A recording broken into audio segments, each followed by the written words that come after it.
You are now rocking with that dude Pascal. We be going wild, Haitian in the building, so original. Got the haters catching feelings. Get your hands up to the ceiling and keep them held high. Cause St. Louis isn't ready. Forget about it, goodbye. Hold up, we just saying hi. Five somebody, rise up. Weekdays, catch us live. Somebody, let's go. Good evening. Good morning and good afternoon, everybody. Welcome to the Pascal Show. Hope you guys all doing well out there. Hope this show finds you in good spirits because another day above the dirt is always a blessing. Let's not forget about that. We got some things we have got to talk about. Some bombshell information drop. This is insane. This is insane. Oh my gosh. I got to be honest.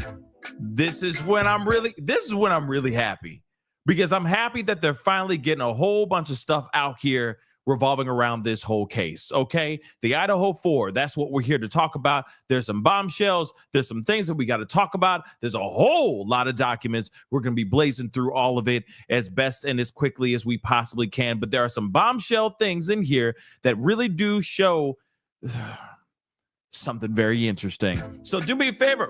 Before we get into everything, please do me a favor, all right? Hit that like button down below. Crush it, do what it do. Hit that reaction button if you're watching on other platforms. If you are watching on those other platforms, like Facebook, X/Twitter, Instagram, TikTok, Rumble, please do me the solid, all right?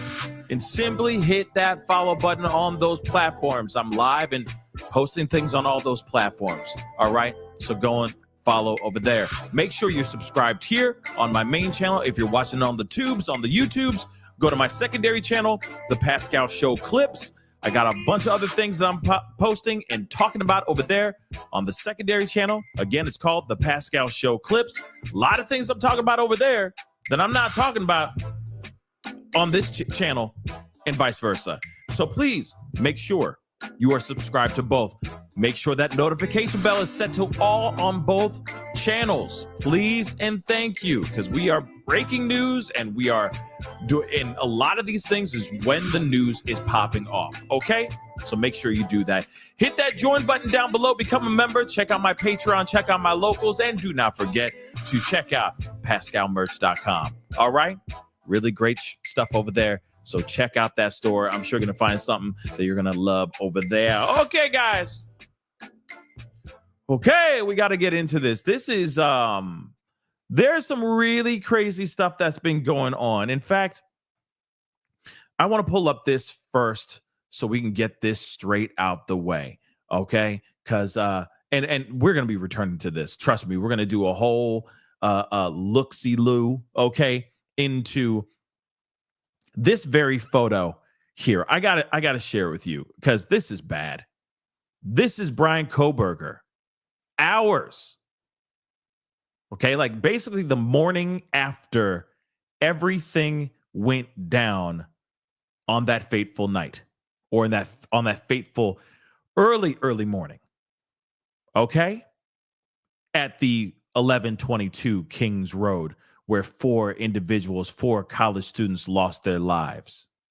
Now, it's interesting because one, I mean, he kind of, I don't know why, but he's giving me Pee Wee Herman vibes like a mug. Okay. I don't know what it is. You know what I mean? I'm just waiting for him to say something about, today's secret word is, you know what I mean? Something, right? It irks my soul a little bit. Now, let me just say this before I say everything else, and I know you see the title below, above or down below, wherever you're watching the show right here. I have to start this whole thing and say he's innocent until proven guilty in the court of law. That feels weird coming out of my mouth, but I said it anyway because that's the right thing to say, because you never know. Maybe he has nothing to do with this. Maybe he really was stargazing. He wanted to go to the I can't even say that with a straight face. He wanted to go to the park and look at the moon and the stars around the same time that these students lost their lives. But then he goes back home, and as he's in his bathroom, newly pressed shirt, nice, looks like it's like satin. Looks like it's satin. Look at satin material. But anyway, buttoned all the way up, okay? He decides to take a selfie. Why? Don't that seem a little weird to you?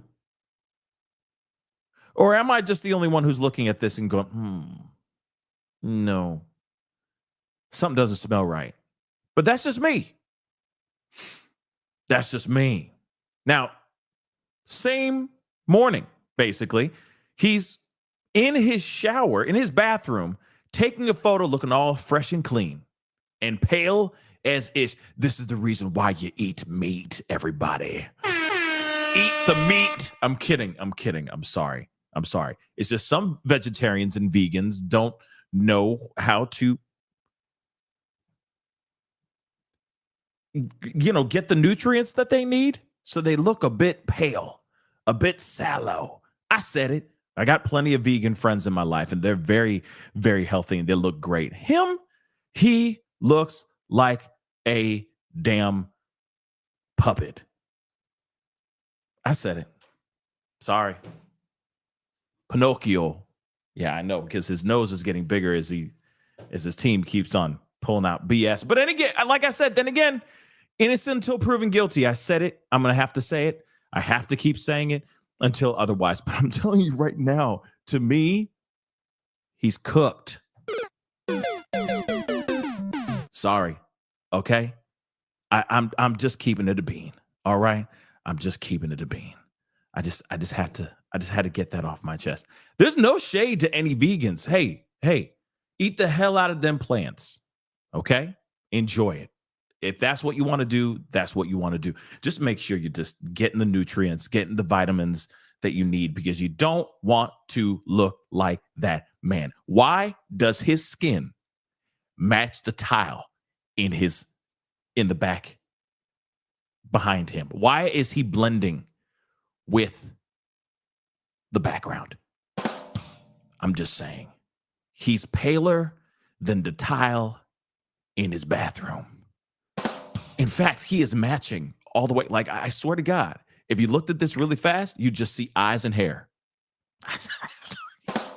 Okay, I'm done. He's a bit off white. But I'm done. But still, you see that though, right? Don't worry, we're going to deep dive into this photo here in a little bit. I just had to get this out of my system. I'm so sorry. Woosah. Pressure points. We're going to move on though, because we do have a bunch of documents that we got. He literally blends in with the back. He's literally blending in with the background. Do you understand that? Do you understand? And he goes outside and he runs. He goes outside, you know what I mean? And he does run.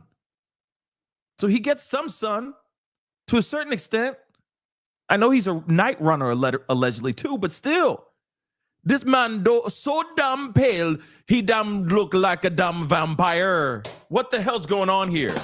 Moving on, though. Moving on. I'm sorry. Let me just get that. And that's the other thing, too, Remy's. Why the dress shirt? What was he on his way to? Is he taking a photo to celebrate? Because clearly... Why is he doing that photo? Is it to remind himself of the thing that he did? Mission accomplished. You know what I'm saying? It seems a bit creepy. It's a creepazoid thing going on here. Actually, he's paler than creepazoid. Wow. Another one. We got jokes for days. Okay? He's paler than milk. Okay, I'm done. I'm sorry. Okay? This was what was presented to us. All right? We're coming back to this photo, I swear to God. Okay? But the man, oh, he is cooked, in my personal opinion. This mother lover cooked. But I digress. Okay? There's a bunch of different things that are going on. And we will discuss the reason why he is cooked in just a little bit. First things first, though, we have got to get into some of this information that did come out revolving around the timeline of Dylan and Bethany, mainly Dylan. You know, we saw the text messages and well, let me take that back. Let me just take that back, okay? Now here's somebody upset. Somebody is upset. Yeah, of course I've taken plenty of bad selfies, but I'm not running around alleged of taking 4 people out.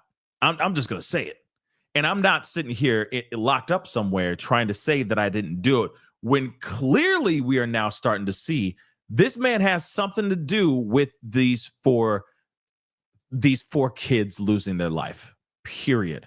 So yeah, you know, he this is not working out for him. All right. This is not working out for him. Okay. No matter what, this is bad. So let us continue with our conversation. And these are all jokes. It is what it is, right? Like I said in the very beginning, innocent until proven guilty. Although I think he's pretty damn guilty.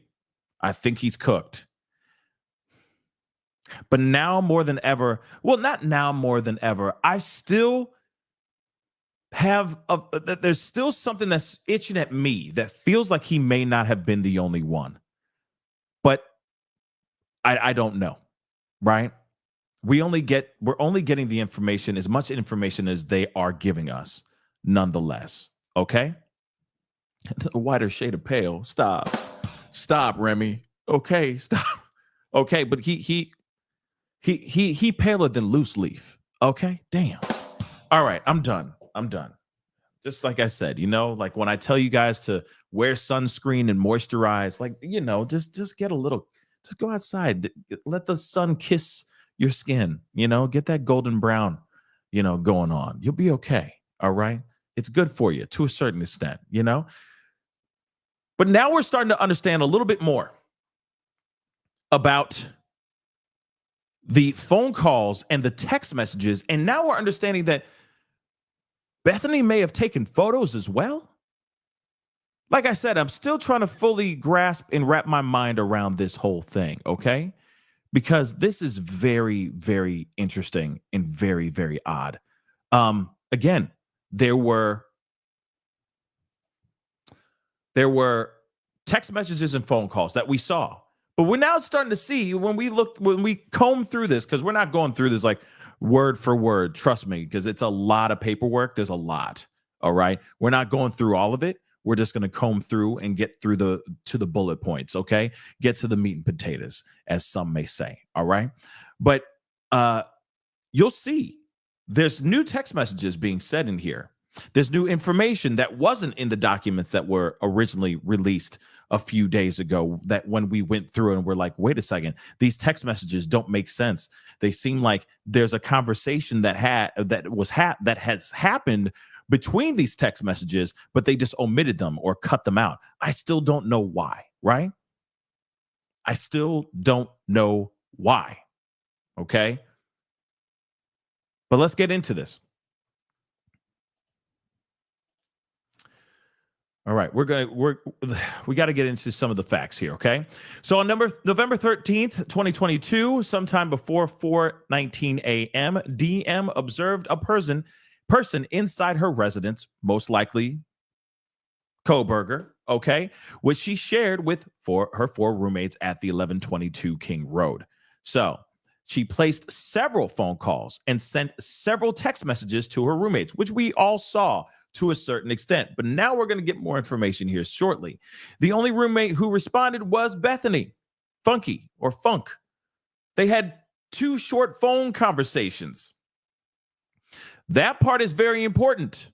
Remember when I said, doesn't make any sense that we see the text messages and it's almost like we're getting dropped into the middle of a phone call, into the middle of a conversation, as if they had a conversation before and then they continued the text message conversation, or continued the conversation in text message, because most likely Dylan or Bethany were like, yo, wait a second. Hold on. I'm scared. And he may hear my voice, this perpetrator that's in the house. So let's just text each other. Text me, man. Text me, right? And that's possible, right? So again, when we see that text message exchange, I'm like, feels like they just cut out 3 or 4 text messages between the two, right? So now we're understanding that there were 2 short phone conversations that were 24 seconds long and 41 seconds long. Within those phone calls and text messages, DM relayed to BF. She saw a person in the residence wearing black, and he had a ski mask that covered his forehead and mouth.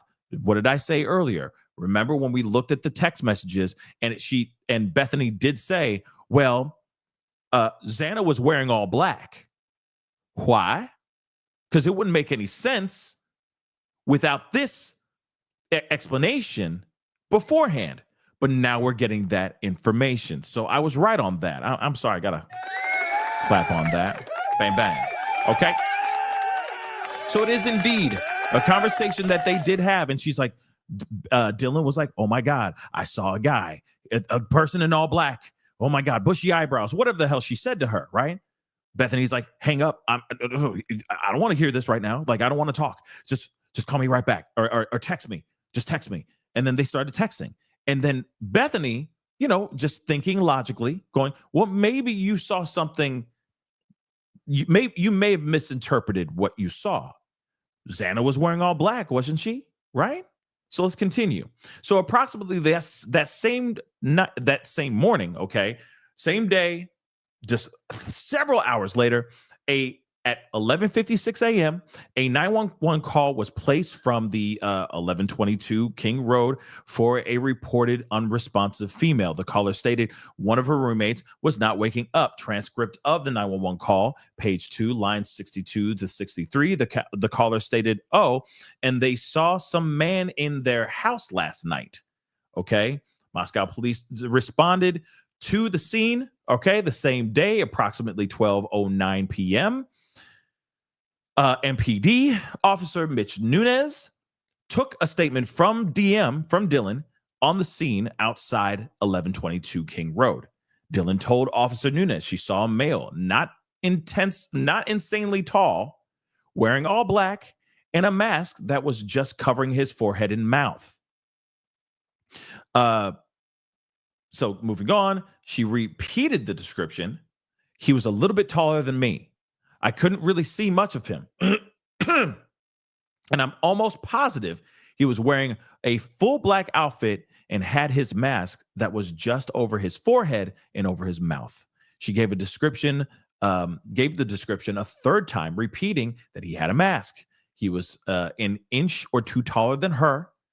He was basketball player kind of skinny, so basketball player build, and a voice she did not recognize. So in other words, this mother lover, whoever it was, spoke to her.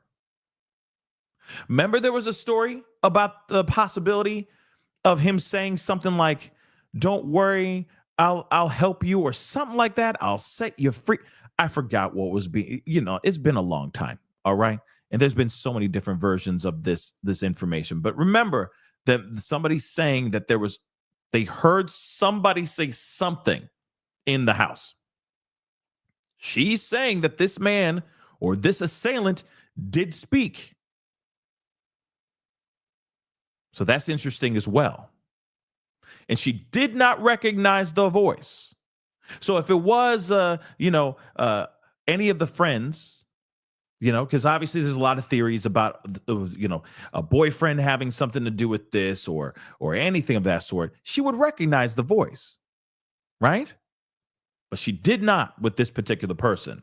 The same day, approximately at 1:47 p.m., Dylan was interviewed by the Moscow Police Department by Detective Mowry. During this interview, Dylan reported she saw a white male she did not know, maybe my height, few inches taller, skinny, athletic build, wearing all black, wearing this mask that covers just his forehead and here. Okay, so moving on. Regarding to his height, she reported, I'm 5'10", so she's pretty tall. All right, for a girl, she's pretty tall. So he's probably around 6 feet. Moving on, she reported, I don't remember what his eyes looked like either. I didn't recognize eyes, but definitely a white guy. Moving on. 4 days later, on November 17th, 2022, DM was interviewed by Idaho State Police, ISP, Gooch, okay, Detective Gooch, and MPD Captain, then Sergeant at the time, Dustin Blaker. All right. Dylan gave a detailed recounting of what she did on Saturday, November 12th, until she went to bed at approximately 3:20 a.m. on Sunday, November 13th, 2022. Sometime between 4 a.m. and 4:20, she woke up and heard a male's voice, a voice she did not recognize, say, "It's okay, I'm going to help you." There it is. Remember? She heard a voice. Now we're hearing for sure that it was Dylan that actually heard that voice. She opened the door and saw someone, because from my mind, it's like I was almost wearing these like blurry glasses, like it's fuzzy and cloudy, but it was like a figure of someone wearing all black. And it was like they had a ski mask that was covering their forehead and their chin and mouth. But I could see all I remember was seeing their eyebrows. And I don't remember what their eyes looked like, but I remember their eyebrows. I don't remember the color the eyebrows were. I just remember like bushy eyebrows. That's all I could think about. These were very prominent eyebrows, apparently. All right. She described the male as not skinny tone, but basketball kind of type. She also stated that she is okay, and that she was tall, 5'10". Okay, so she thought that he was around 5'10" and then 6 foot, somewhere around there. She also stated that the male was approximately 3 feet from where she was standing. I would say about 3 feet from what I remember. Again, that could be off, because I obviously probably still a little bit drunk. I just woke up. I don't remember fully. Again, she described the male. I know he looked at me because I could see his eyebrows. I think I just saw one eyebrow. I don't know why or how. She recounted calling and texting her roommate, BF, Bethany, and discussed with Bethany that there was someone in the house wearing all black and a ski mask. So this was initially in the phone call, right? And then we got the text messages, which we're going to be checking out a little bit of a timeline here very shortly. All right. So moving on. Okay, blah, blah, blah. So she conveyed to the interviewers that the facts didn't fully make sense to her, and she didn't know how to explain everything. Detective Gooch explained to Dylan that the important thing was to tell only things she knew were true. That's the most important. Detective Gooch acknowledged her trauma. Detective Gooch and Captain Blaker confirmed the facts from her memory again. She reiterated she saw a male figure in the hallway approximately 3 feet from her. He was holding something. He was wearing all black clothes. His forehead was covered. He was wearing a mask. She remembered his eyebrows. Then Captain Blaker asked what was covering his face, and she stated, "I don't know. Weird looking ski mask. It wasn't like the regular ski mask with like eyes and, because I saw the eyebrows. I saw his eyebrows. I think I saw his nose and like this part of his face, but I don't know." Detective Gooch asked Dylan if she saw what a balaclava, I can't say that word. I know what it is, but I can't pronounce it for some odd reason. Balaclava. I'm probably destroying the word. Okay, what that was, and he showed her a picture. All right, in response and addressing whether she could see the male's mouth, Dylan stated, "No, I don't remember if I saw it. Like, I don't remember if I saw his nose, but I know I saw eyebrows, and I don't remember his eyes." I just feel like I can see his eyebrows, but I mean, that could be it. I mean, that would make sense why the forehead was covered and this part of his face was covered. So the investigators inquired if Dylan could provide a composite for an artist. No, I don't remember what his eyes looked like. I don't remember what his nose looked like. I just remember the eyebrows. I don't know exactly what the eyebrows looked like at all, really. I just remember thinking like eyebrows, just bushy, but that's all. I don't remember the shape. I don't remember like the color. I just remember like bushy eyebrows. That's the only thing I can remember. That's crazy. The only thing she can remember is bushy eyebrows, but at the same time, when you're seeing somebody like that, I mean, that's some scary stuff. Nonetheless, and then you're trying to remember everything all at the same time. That's terrifying, right? You're going, oh my God. Okay, so I remember, because it's such a fast thing. Let's not forget, you're seeing something that you've never seen before, right? And you never thought that somebody would. You never think that somebody would actually pull up. You never think that you're going to have a perpetrator in your home, and then as soon as you see a perpetrator in your home, what happens? You either go all the way at them, or the knee jerk reaction is you back up, right? You back up and you're like, oh, snap. And then you try to remember as best as you can what you just saw in that flash moment, right? It's tough, especially when the lights are all out. You're only seeing somebody in the dark. You're trying to remember what you saw. I mean, like I said, you're going to freak out. There's definitely a freaking out moment for sure. So I can see that happening where it's like she opens the door or something like that. She peers out and she sees somebody. She's like, oh my God. It's fast. And then you just got to remember what you saw in a flash of a moment. And then, yes, Claw, you're absolutely right. She was also drunk.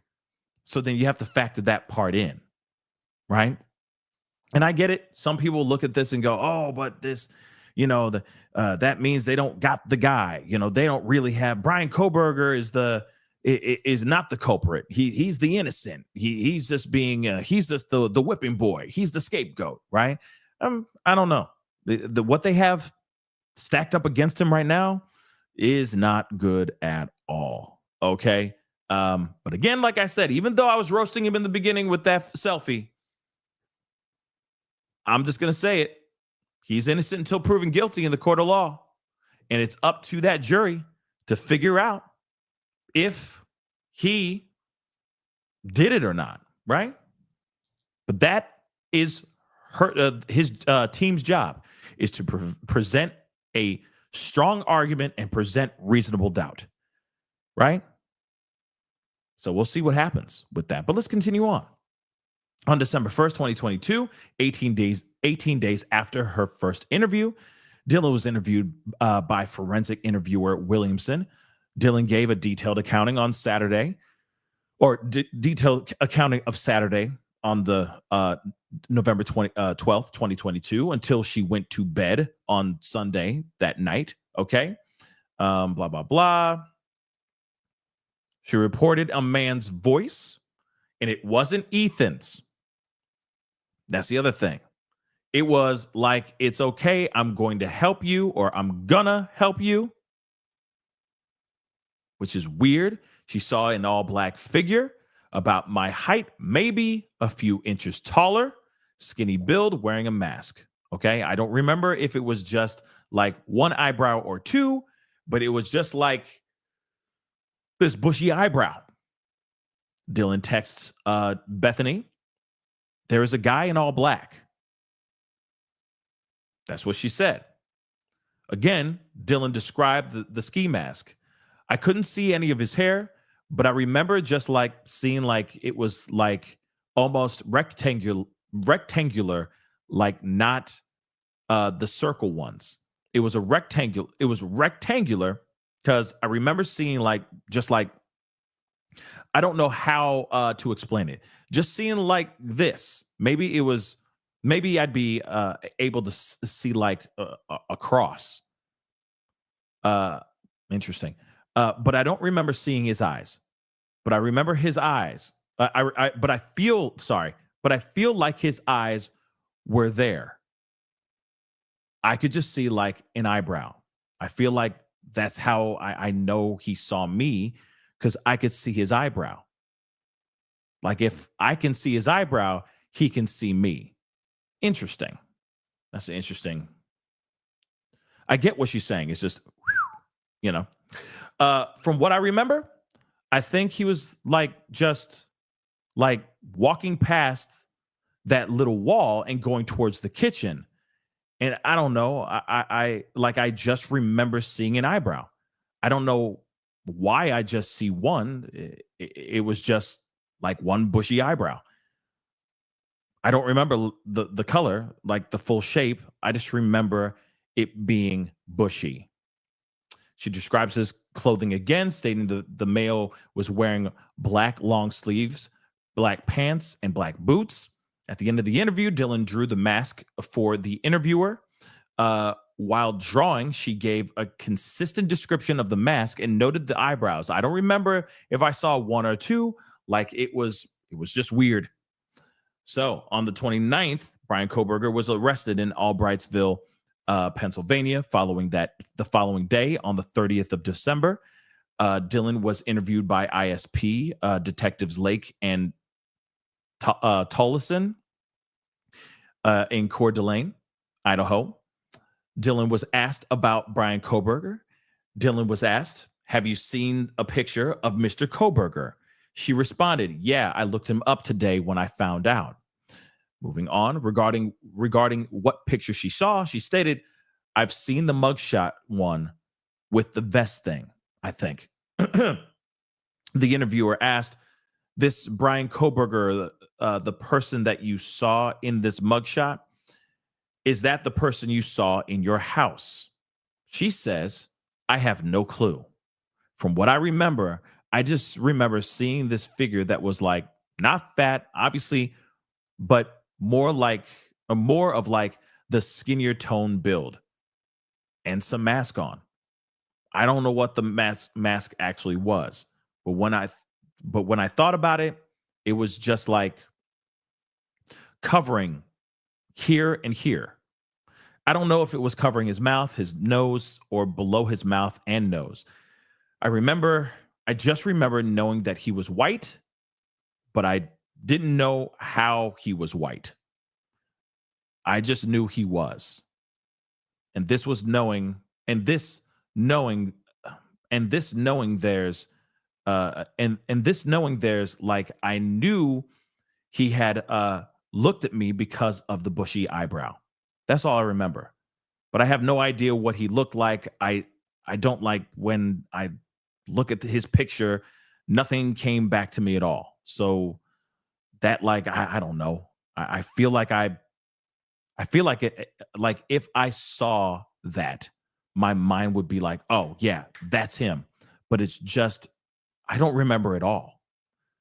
Holy crap. Moving on, regarding DM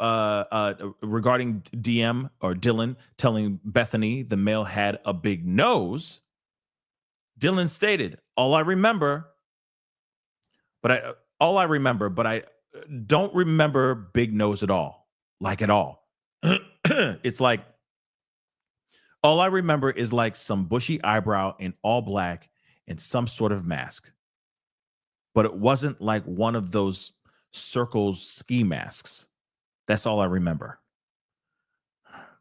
On May 15th, 183 days after her first interview, Dylan testified at a grand jury proceeding for the above title matter.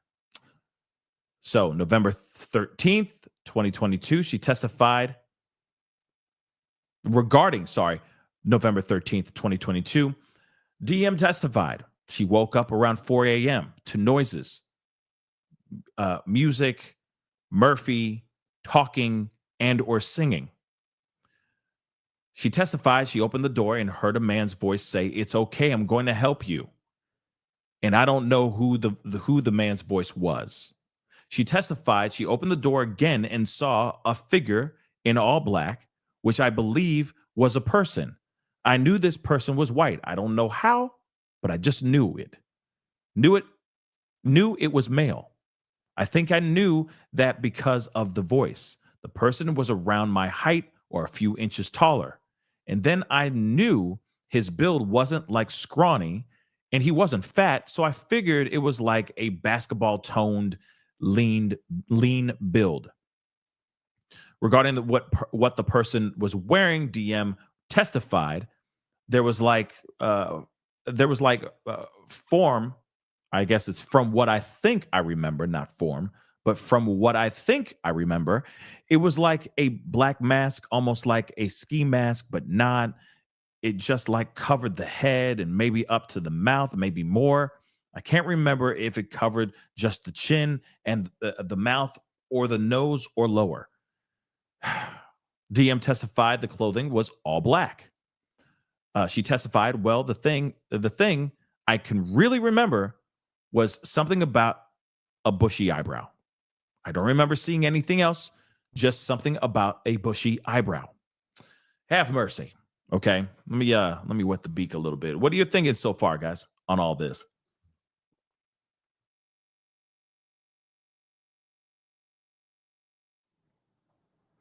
What are you thinking on this so far? Very, very interesting stuff.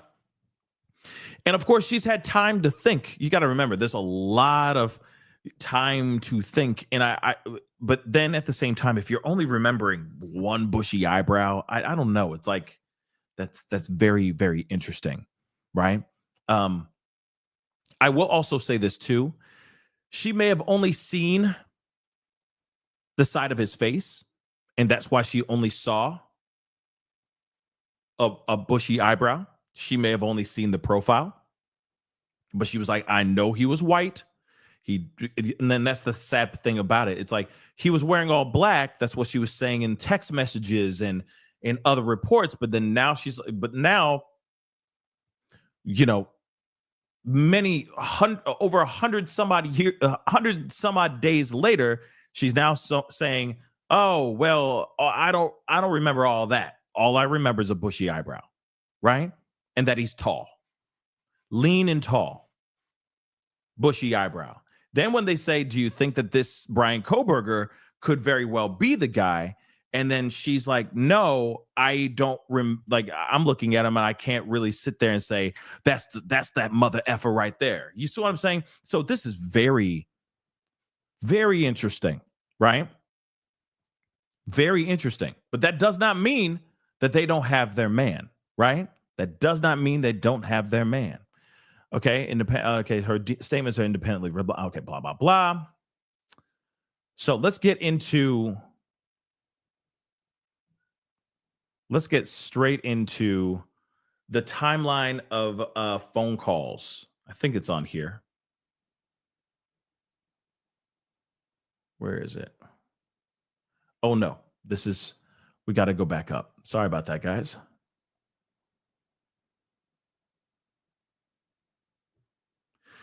But I will say this, okay? That information, because you got to remember, as time goes on, there's self-doubt that can come into play. 1 minute you could sit there and say, oh yeah, I definitely remember the guy looking like this. And then next thing you know, you're like, well, maybe he was wearing a tan shirt. Maybe he wasn't wearing all black. Maybe it was just jeans and a jacket. And it just happened to be dark out there. Maybe that's what it was. And then you also got to remember, you got to remember this too. You got somebody who's under the influence waking up in the middle of the night from kicking it the night before, walking out of their room to see what the commotion's all about, seeing somebody walk by them really, really fast in all black. That's going to scare the crap out of any drunk or sober person. The point where you're like, it happens so fast, you're trying to remember everything you can because you don't want to screw up. You want to catch the bad guy, right? But you also have to be truthful with your memory. But if your memory is that fried, because of God knows what you were consuming, how much you were consuming, what you were putting into your body at that time. I mean, those things can, play tricks on your mind as well, right? So I think that's something that that needs to be put into consideration as well, right? So the cases relied upon the defendant deal with the witnesses' identifications that result from the use of law enforcement identification techniques. The facts of each of the cited cases are important because they differ vastly from the facts in the case at hand. Let's see. Let's move on here. Let's move on. Boom, boom, boom. In the case at hand, on 4 separate occasions prior to Kohberger being arrested, Dylan gave consistent descriptions of a male she saw in 1122 King Road residence around 4 a.m. She gave the following consistent descriptions: white, male, wearing all black, a few inches taller than her, wearing a mask, skinny, athletic build, toned, not a voice she recognized. During 3 of those interviews, Dylan also consistently described the male's eyebrows. 5 times she used the term bushy to describe his eyebrows. Regarding identification, after BK was arrested, she was interviewed. She relayed that she saw a mugshot of BK on the internet. Detective Lake asked her, "Is this the person? Is BK the person that you saw in this mugshot? Is that person you saw in your house?" She responded, "I have no clue." She relayed to Detective Lake the person she saw had a mask on that covered his mouth and nose. The only discernible features were that the subject was white and had bushy eyebrows. This questioning of DM is not a witness identification. There was no law enforcement procedure employed to suggest identification. Most importantly, there was no identification by DM after seeing a picture of BK, of Bryan Kohberger. Dylan could not say that he was the male she saw on November 13th. DM's multiple descriptions of the male were based on her own recollection and were not the result of suggestive identification procedures employed by law enforcement. Thus, I guess this Mason-Biggers test is inapplicable. Even though the court applies this particular test, the totality of the circumstances presented in this case substantially outweigh any suggestiveness present. So, even if the court employs this balancing test to the facts of this case, the court should find that DM's descriptions, including bushy eyebrows, are reliable and admissible. First, regarding opportunity to view, DM stated she was only approximately 3 feet from the male when she saw him. DM was able to get enough of a view of the male to determine his outfit: long sleeve shirt, pants, black shoes, black mask, and the details regarding the mask he was wearing: ski type mask without circular holes but covering his forehead and mouth. DM also determined the male was holding an item, although she was not able to determine what the item was. My thought is the knife. That's what my thoughts are so far. Second, regarding degree of attention, DM's statements indicate during the time of her observations, she was only able to see the eye and nose area. This means the only discernible features on the male would have been the eyes and the nose. November 17th, she states, "I just remember like bushy eyebrows. That's all I could think about." The defendant notes DM's artwork drawings found on her bedroom walls focus on eyebrows and eyes. Interesting. This only proves that DM would have a degree of attention to this facial characteristic, thus reinforcing her reliability. Defendant states Mr. Kohberger does not have bushy eyebrows.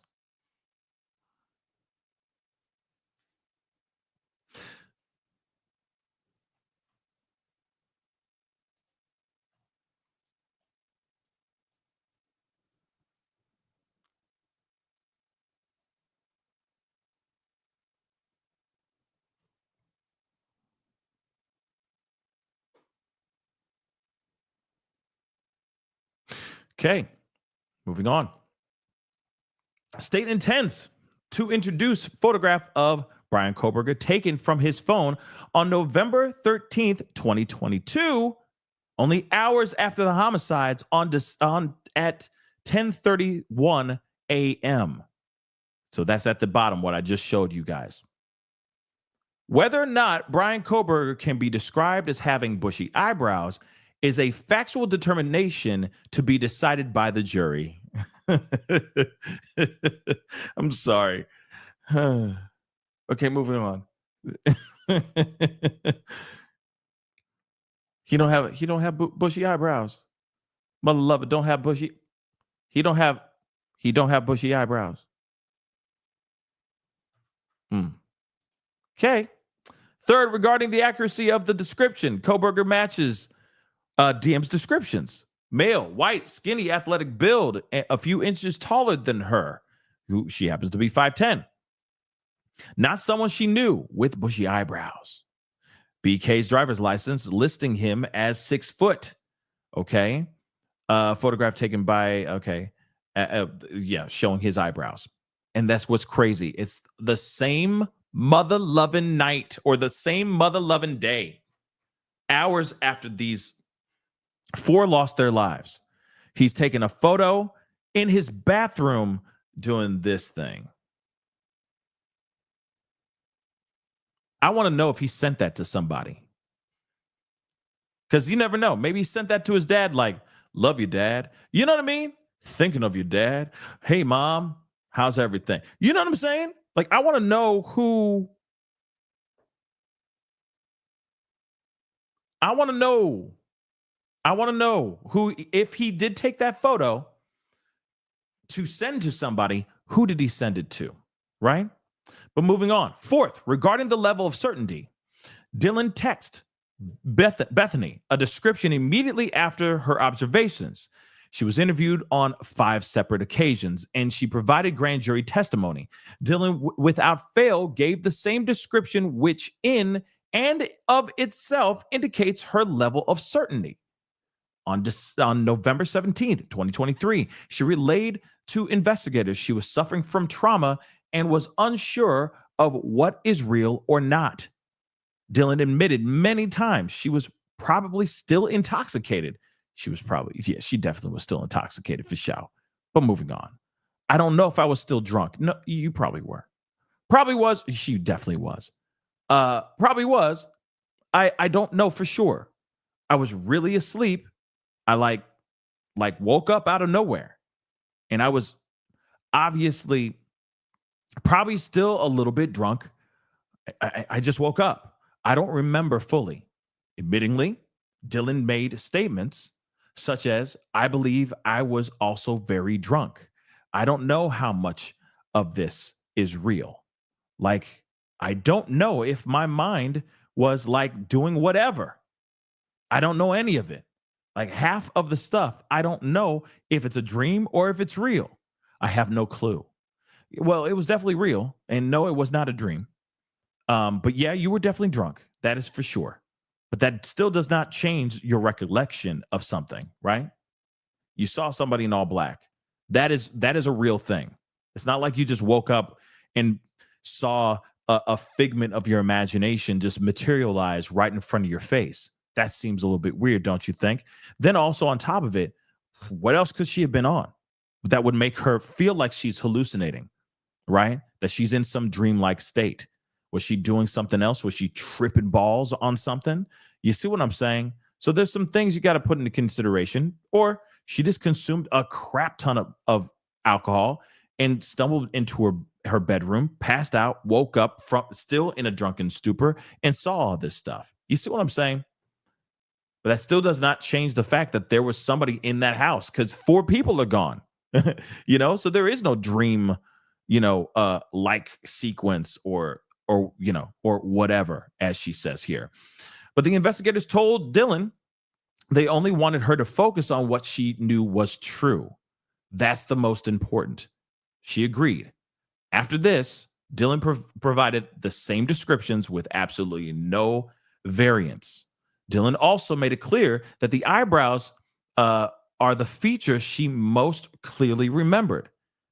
It is evident by the degree of detail she was provided about the events leading up, during, and after the crimes that she provided reliable descriptions. Lastly, regarding the length of time between the crime and identification, while there are multiple consistent descriptions, it was not possible for DM to provide an identification because the male was completely covered with only his nose and eyes available. After weighing the above factors, the court should hold under the totality of the circumstances of her descriptions of the male, especially bushy eyebrows, are reliable and thus admissible.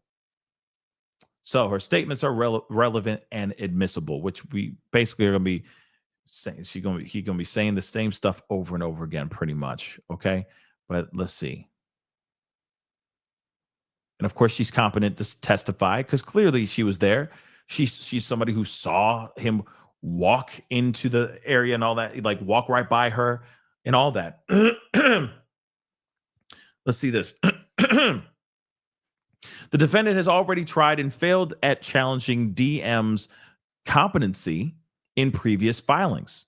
This court has held defendant's own proffer establishes that DM's accounts were remarkably consistent throughout her multiple interviews with law enforcement. That's true. Everything stayed consistent. The only thing that she would say is like, okay, I remember this mainly. Yes, he was about my height, a little bit taller. He was this build, blah, blah, blah. All those things stayed consistent. Yes, there was a few things that would change a tiny bit, but other than that, everything pretty much stayed the same, right? But moving on. Let's see. Blah, blah, blah. Throughout multiple. Okay, so also DM was a direct witness and was able to consistently articulate details she remembered throughout each interview, especially as to the facts relied on in the search warrant affidavits, despite the fact that she claimed her memory was fuzzy or that she felt like it was a dream or that she was still intoxicated. So, in conclusion, the state respectfully requests the court rule consistently with its previous findings that DM is credible and competent to testify and allow DM to testify at trial regarding her recollection of the male she saw in her residence during the early morning hours of November 13th, 2022, as having bushy eyebrows because this evidence is relevant and admissible. Now, one thing is for sure. The photo that's here, right, that we've all been looking at. Let's be real. Let me just pull this back and take a look at this one more again, because we got a few things we got to get into. First things first. We got other documents that we got to get into. First things first. This whole thing looks very suspect to me. It does. Now, taken within. Okay, you got to remember. Yes, I roasted him in the beginning. I'm sorry. It's giving me Pee Wee Herman vibes. It's definitely giving me like he has not seen this, like the sun, not one day while he's been at school. Okay, he is a night crawler. He likes the night life. Okay, the nighttime is the right time. You know what I mean? Like it's just, it's very vampire-ish. Okay, but. And as I'm sitting there, just I know I'm cracking jokes and all that stuff. In all seriousness, though, let's be real. This can also be a photo taken completely innocent. I know. A lot of y'all be like, "Oh God, Pascal, shut up. That's the man." We also got to remember, okay, this is somebody who is still innocent until proven guilty. Yes, you know how I feel. I feel like they got their guy. Do they have their guy fully? Don't know. But I think they got one of their guys for sure. There's too much that the state has stacked up against him for them not to have their guy. It just doesn't make any sense for them to just randomly pick this guy and say, let's just bury the dude. But again, wilder things have happened. All right. I mean, a lot of people are fighting over the Karen Reed situation, the Karen Reed trial, for sure. That's also up and running again, too. Let's not forget that. Okay. But within this situation here with BRYAN KOHBERGER and this photo, let's just err on the side of, let's just say him innocence. Let's just say he's innocent for a second. This photo could just be a photo of him taking a photo. Completely has no connotation, no connection to the unalivings whatsoever, right? That still needs to be on the table, right? But then all the stuff that's stacking up against him, you see a photo like this, holy damn, you are going like, you're instantly going, why would he take a photo like this the next morning, hours after these people lost their lives, especially when he is suspect numero uno? He is the only one, actually. So him doing a photo like this, wearing his nice white shirt as if he's about to go out and celebrate.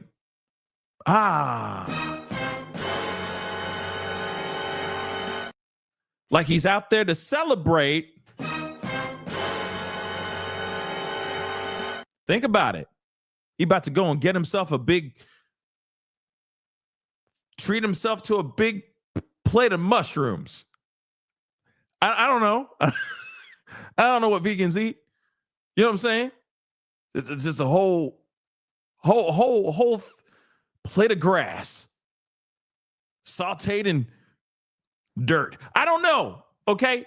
I'm just playing. I'm making jokes, but still think about it for a second. It is kind of like a nice looking shirt. That is not a shirt. It doesn't look, it looks shiny to me. Like he's about to go celebrate. He's taking a photo like this because for a fact he had to get rid of the K-bar. He had to get rid of the knife. So he couldn't have that as some sort of what's the word? You know what I'm saying? Like, it's not like he can have that on the side as a little trinket to remind himself of what he has just done.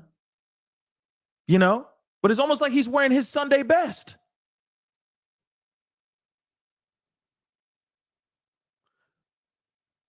Several hours after these four lost their lives. To me, it looks like a shiny shirt. Now, I could be absolutely wrong, but it gives me shiny shirt. Nice, showered, clean. And even so, and it looks like, I feel like people are going to be asking, like, that looks like a shower curtain that's right there, over here, okay? But let's just look at this. He definitely has bushy eyebrows. Those big bushy eyebrows. Okay, I want to get a hedge trimmer and go ring, ding, ding, ding, ding, to his eyebrows. Okay, dem be bushy. All right, but I'm curious about like right here. Now it could be the photo itself because it's all like grainy and stuff. You know what I mean? You know how those selfie photos can be. If you are in a low lighting space, it can get really grainy like this, right? Looking like a Monet, right?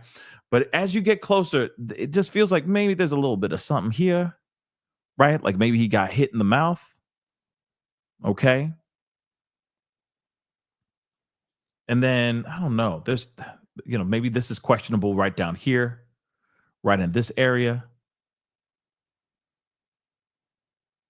But, for me, it's like, I don't know his religion. I don't know if he's religious or anything like that. But, like, the button-up shirt feels a bit weird to me. That's all. It just feels like like I said, he about to go to his favorite spot and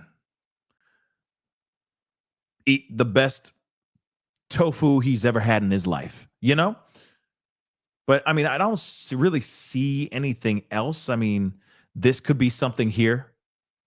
This could be something here. but that could also just be a shadow, of his fingers, between his fingers.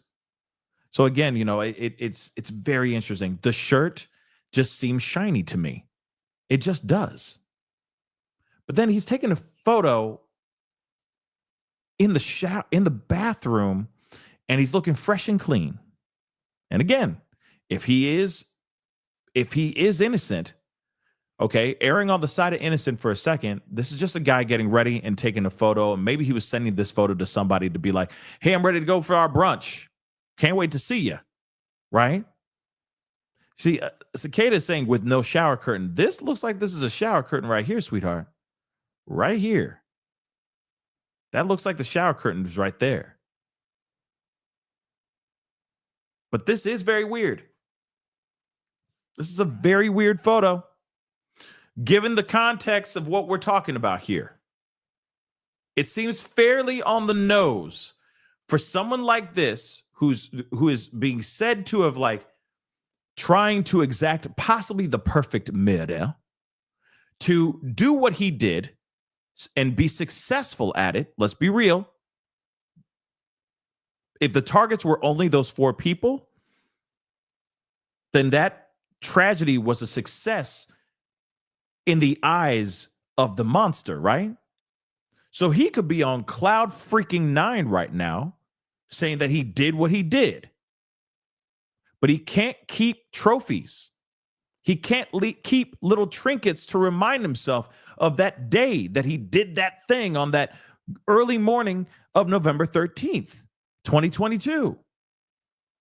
So he takes a shower and he takes a photo because clearly he can't take a selfie of him covered in red.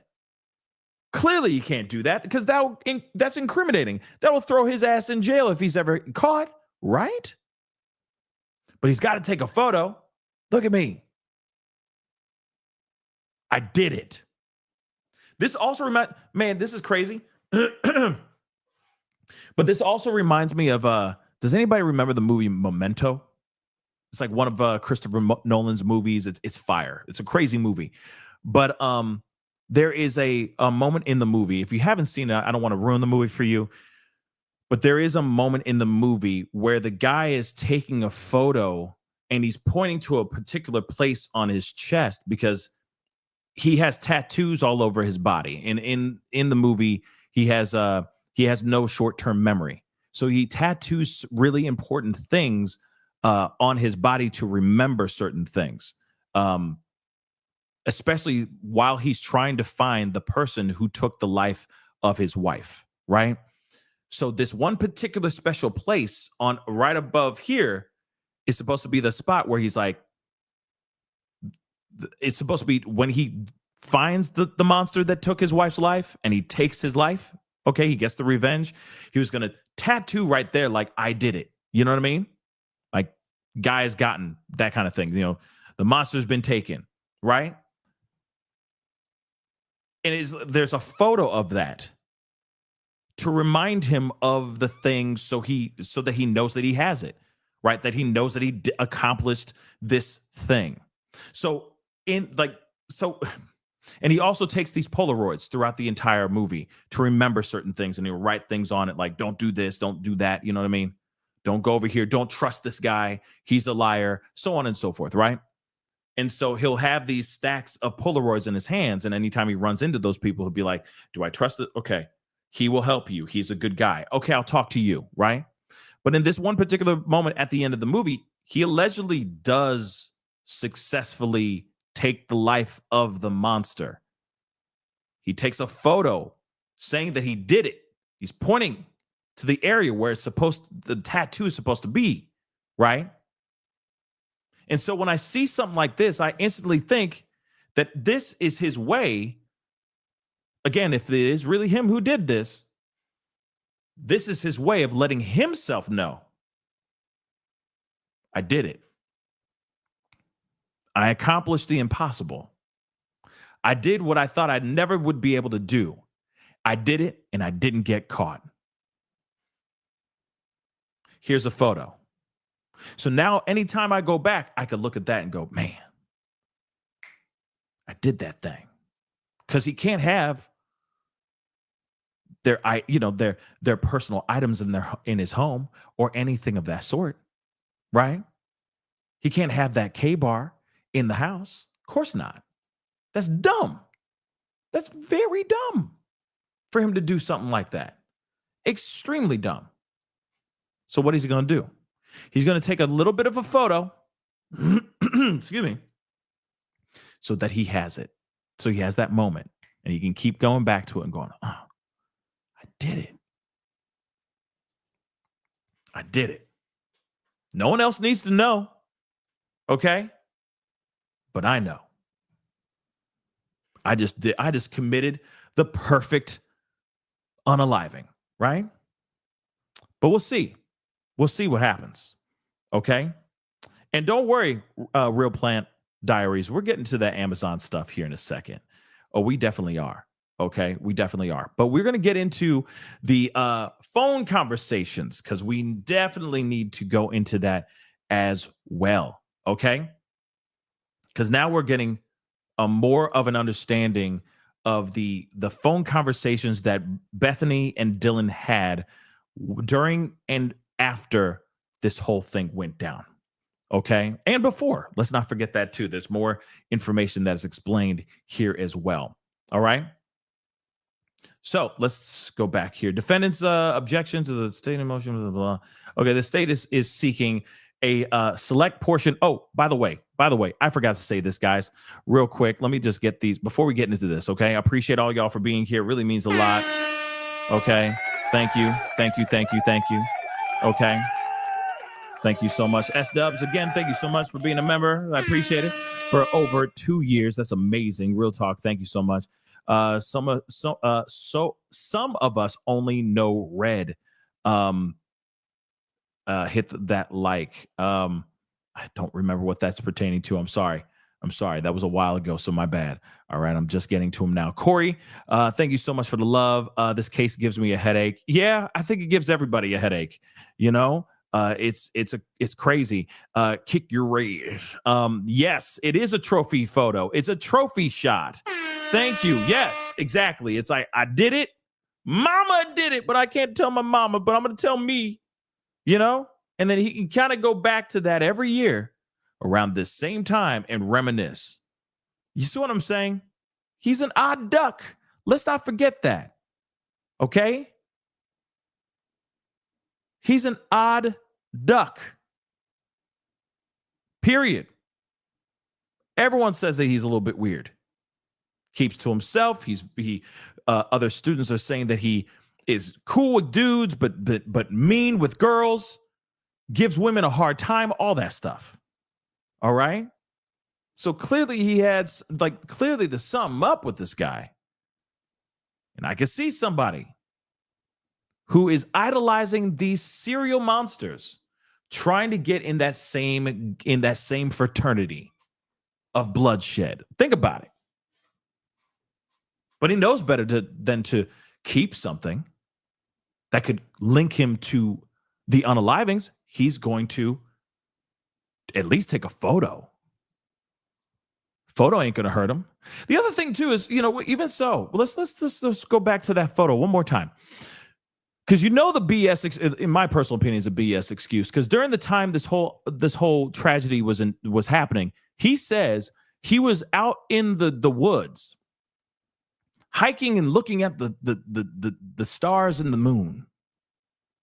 He just had an inkling. He had a need to just wake up in the middle of the night and go, I must see the moon and the stars. And he went off and went to see the moon and the stars. That's what he says. So, question, why wouldn't he take a photo of himself out there amongst the moon and the stars if he was enjoying it so beautifully? Why isn't there photos of him taking photos of the moon and the stars if he really needed to see the wilderness at 4 o'clock in the morning, 4 o'clock in the morning? Why isn't there any photos of that? But we have photos of him several hours later, 10 o'clock, 10:30 in the morning, all fresh and clean, doing the thumbs up. The other question is, does he have a habit of taking photos of himself in the bathroom after he takes a shower? I know that sounds weird, but he's a weird duck. He's a little awkward turtle. He's weird. So I could see him doing something weird that's habitual. So I'm wondering, does he do selfies like this all the time? Again, it's weird for him to sit there and go, I need to see the moon and the stars. And he goes off and sees the moon and the stars. Then where the photos at, man? No selfie? Here I am out in the woods looking at the moon and the stars because I'm deep. Where's that photo? Because you know for a fact if the photo was there, we'd see it. The defense would at least show that. They'd be saturating their documents with all that kind of stuff. But do we see that? Nay. We just see this. And this is sus. I'm sorry. Yes, I know innocent until proven guilty and all that. But at the same time, something's not right here, guys. Something's just not right. All right? I said it. I know some of you guys are, pro Coco. All right? And nah. It's a no for me, dog. Nah, bruh. Nah.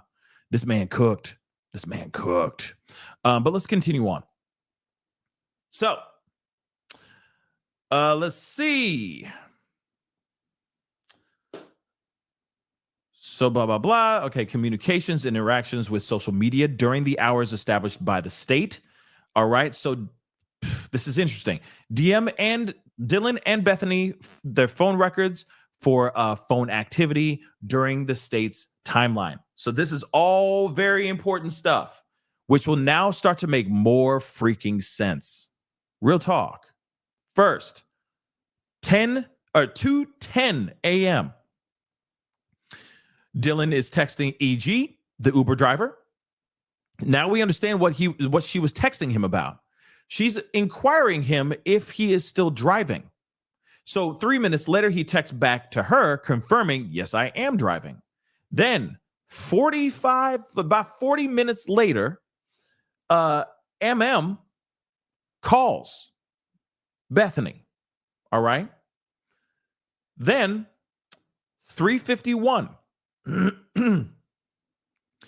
Dylan creates a new contact in her phone. That's interesting. Who could that be? Who is this new contact? Now, let's not forget, she was out, she was kicking it, and then she came back home. There is a possibility that she met some Chad, and they exchanged numbers, and she held on to it, right? And now she's like, okay, yeah, I forgot he's killing, and was saving the phone number. That's possible, right? Also, the other thought I was thinking is that 2 a.m. text message to EG, and then EG's like, yeah, I'm still driving. And part of me thinks that what if she was going to go and maybe she was going to go meet up with the guy? What if she was going to go meet up with somebody? Yeah, I said Chad. Okay. I said Chad. But you see what I'm saying? Maybe she met some dude and he tried to holler, and maybe she was hitting up EG to be like, hey, you still around? Can you come and swing and pick me up? I'll pay you extra. Maybe she was going to go meet up with some people. You never know, right? That is possible. It may be completely wrong, but you never know. Maybe she did meet a Chad, bro. And she's like, yeah, he was cute. And then she saved it. That's possible. Or she found a new weed guy. You never know. Anyway, moving on. 4:19 a.m. This is when Bethany calls Dylan. Interesting. Then 4:20, Dylan calls Xana. Then she calls Kaylee. Then she calls Bethany, and they talk for 41 seconds. Then Bethany calls Xana. Dylan calls Maddie, all right? Because this Maddie, see, that's what's interesting. Maddie, sorry, I was like Maddie, Madison Mogan, I'm sorry, calls Bethany at near 3:00 in the morning, okay? So let's move back, all right? So Bethany calls at 4:21, she calls Xana. Then 4:21, Dylan calls Maddie. Bethany then calls Maddie. Bethany calls Ethan. Then Dylan to Bethany says, no one is answering. Dylan to Bethany, I'm really confused right now. Now this is starting to make more sense than what we heard earlier, right? When we heard last week. Now we're getting a fuller scope of what actually happened here. First off, it sounds to me like Bethany heard something more than Dylan. She may have heard something before Dylan even knew something was going on. Talk to me here, guys.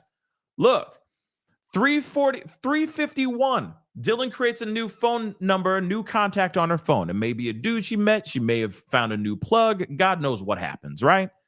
She puts in the phone thing, and then maybe she passes out. Bethany calls Dylan. Bethany calls Dylan. For what reason? I believe she heard some commotion for sure. This is, like I said, not a expensively built home. This is a home that is made for college students to go in there, party, do their thing, and leave. These are not like the finest of buildings. Okay, they're put together cheaply. The rent for those places, I'm sure, are cheap as hell as well, right? And the kids go and use it. They run through those homes. And then new students go in there and use it every single year. A new group of people live in that space, I'm sure, every year. So think about that when you think of the house. If it's a cheaply made home, you can hear everything, guys. You can hear everything. So Bethany's on the bottom floor. She's hearing commotion. She's calling Dylan. Dylan gets up, goes over, opens the door, whatever, sees the guy in all black, freaks out, and then starts calling everybody. Did you hear that? What? What are you talking about? You didn't hear that? You didn't hear all that just happened? No, what are you talking about? Walks over to her door. Dylan opens the door, bushy eyebrows, man in all black, shuts the door. Then she starts calling everybody. Then she doesn't get a hold of Xana or Kaylee. So she calls Bethany again. Then she's like, oh my God, I saw a guy in all black upstairs. Oh my God. Then hangs up after 41 seconds. Bethany calls Xana. Dylan calls Maddie. Then Bethany calls Maddie again. Bethany calls Ethan. No one's picking up. Dylan then starts texting her, being like, no one is answering. Right? I'm really confused right now. Then Dylan texts Kaylee, her name, Kaylee. Then she texts her again. What's going on? Bethany outgoing message Snapchat. So she sends a Snapchat. Bethany. I don't know what she sent a message to, but here's the thing. It's very possible that she used Snapchat because no one was answering their cell phones, that they weren't answering their actual text messages. So she's thinking, maybe if I hit them up through Snapchat, they'll respond quickly. Or maybe she's sending somebody else a Snapchat, basically being like, yo, something's going on here. I need help. Maybe that's what it is. I don't know. But then Bethany sends a text to Dylan, okay, and says, yeah, dude, WTF. Bethany again. Xana was wearing all black because remember, they had a conversation before. They had a phone call. Like I said earlier, they had a phone call. Dylan clearly said, yo, I just saw a guy in all black. Oh my God, I'm freaking out. So then Bethany's like, well, trying to calm her down. Maybe like, wait a second. Maybe Xana. Maybe it was Xana. Xana was wearing all black. Maybe she's messing with you. Maybe whatever. You know what I mean? Xana was wearing all black. Dylan doesn't take that and it doesn't calm her down. Dylan all of a sudden says, I'm freaking out right now, which I would be too if I were her too. That's scary stuff. All right. Dylan to Bethany. It's like a ski mask almost. Then Bethany's like, shut the F up. Bethany says, actually. Dylan says, like he had something over his head. Over is It's like he had something over his head, or sorry, over his forehead, I'm sorry, and little on his mouth, maybe. Okay. Dylan again. Bethany, I'm not kidding. I'm so freaked out. Bethany responds, so am I. Dylan says, my phone is going to die. F. Bethany says, come to my room. This is a typo. But Bethany says to Dylan, come to my room. She says, run down here. Okay. Then there's some more information. So Dylan calls Ethan. Dylan calls, or I guess, I don't know what this part is. Maybe she's calling Bethany again. So she's calling Bethany. Bethany calls, or text maybe Dylan. Then Dylan makes an outgoing call. Then she makes an outgoing message on Snapchat. Then she does another outgoing message on Snapchat. Then she calls Kaylee again. Then she calls Xana again. Then Bethany calls Maddie. Then she calls Maddie again. Then she calls Kaylee. Then she calls Kaylee again. Then Dylan texts Kaylee. Then Bethany accessed Snapchat. So I think, like, all these Snapchats, I truly believe that they're trying to do everything they can to get in contact with everybody. And they're like, hey, if they see that I'm texting them in 15 different ways, maybe they'll answer their phone. Maybe they'll realize that there's some sort of emergency going on or something. So that at least they pick up like, yo, what's going on? Oh my God. Why are you texting me so damn much? What's going on? I got Snapchats and Instagrams and what the hell's going on? You know what I mean? So this is very interesting, right? So so Bethany access Snapchat, right? Then she goes to Instagram. Then here's the interesting part. Oh, good God. Oh, this is frustrating. So 3 whole hours later, 3 hours go by. Bethany, I'm sure, obviously, because she's operating her phone, she wakes up and she calls her dad. Then she calls her dad again. Then she calls another number, which I'd like to know what that number is. Then Bethany calls home. Then she calls her mom. Then dad calls Bethany. She's calling like bang, bang, bang, bang, bang, bang, bang. I understand. She's like, she wakes up, I'm sure, because she probably passed out. She was scared. She's stuck in one place. She's probably in her closet, hiding, scared out of her mind. She falls asleep. She wakes up a couple hours later, like, somebody's in my house. Oh my God. I fell asleep. What the hell? Pulling out her phone. Dad, mom, dad, home, dad. You see what I'm saying? I can see that happening, right? But still, no one so far calls 911. Sorry, but that is facts. And I know some of you are going to be mad. Okay? When I say that. But that is facts. Moving on.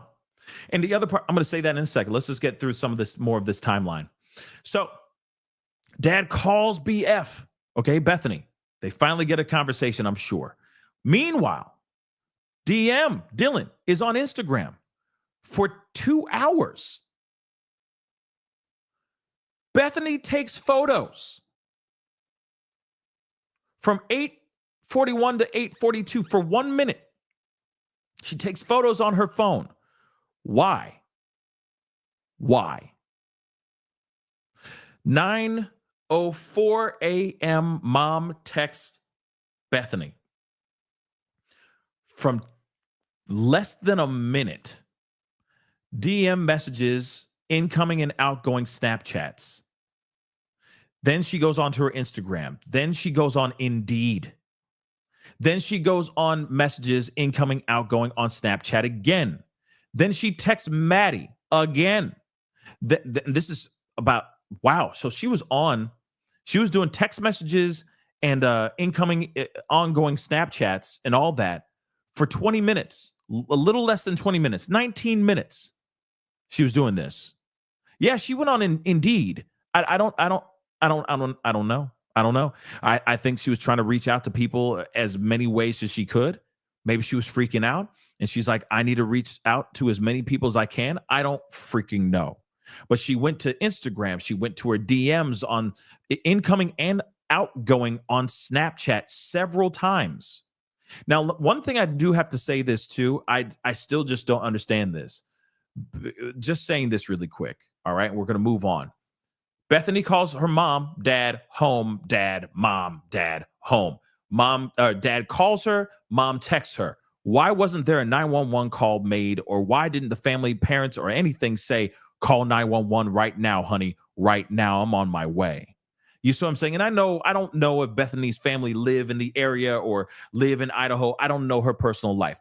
All I'm saying is, why didn't the family even say at that time, sweetheart, have you called 911? You see what I'm saying? Like, what the hell? Did you call 911 right now? Hang up and call 911 right now. You see what I'm saying? Moving on. It's weird though. 20 minutes she's on Snapchat. Then again, she tries texting Maddie. Then for 1 minute, she's on Instagram. Then for 15 minutes, she's sending messages, incoming, outgoing on Snapchat again.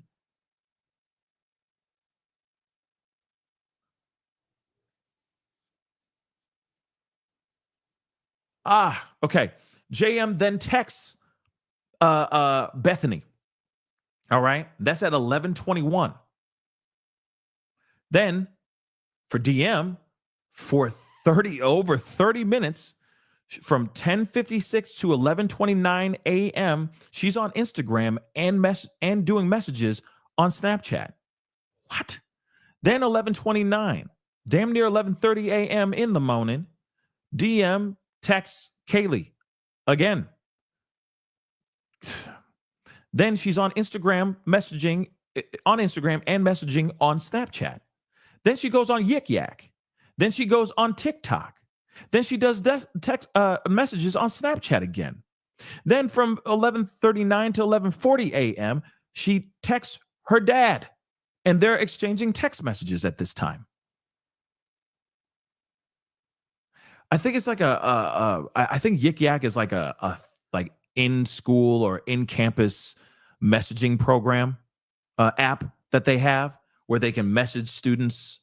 They can message other students on the campus. I think that's what Yik Yak is, but I'm not sure. Moving on though, Bethany calls JM. JM texts Dylan. Then Dylan back on Instagram. Then Dylan calls EA. Then JM texts Dylan. Bethany texts JM. JM texts Bethany. JM texts Bethany. Bethany texts JM. JM texts Bethany. Bethany texts JM. Bethany texts JM. Bethany texts JM. JM texts Bethany. 3 texts. Dylan's on Instagram again. And then finally, at 11:56 a.m., Bethany calls 911. So explain this to me. I'm sorry. Here it is. This is just facts. Okay? So I'm not here trying to be like, oh, how dare they, foul plays afoot with them and they were involved in all that. No. But we're just talking about facts.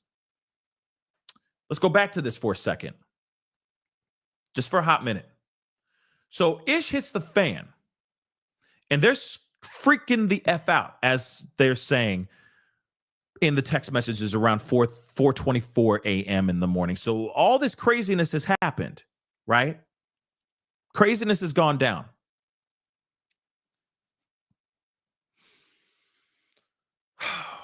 Have mercy. All this goes down. Clearly, no one's answering. Now, here's the thing. I'll even give you to 4:37 a.m. You pass out. Okay. You pass out. Cool. But you wake up at 7:30 and you're still scared out your mind. You're still tripping balls over the fact that there was somebody in that house. You're calling your dad. You're calling your home. You're calling your mama. Your dad actually calls you back. And even in that little 40-minute time bracket, not once 911 is called. Then on top of that, you have somebody who did not just pass out till 10 o'clock in the morning and then just sat around for 2 hours until they called 911. No, you have somebody who is on their Instagram or Snapchat or in some sort of way doing something for 3 hours straight, y'all. Until someone finally said, actually, it's more than 3 hours, but until somebody finally said, really 4 hours later, we should call 911. That don't make no damn sense, y'all. They don't.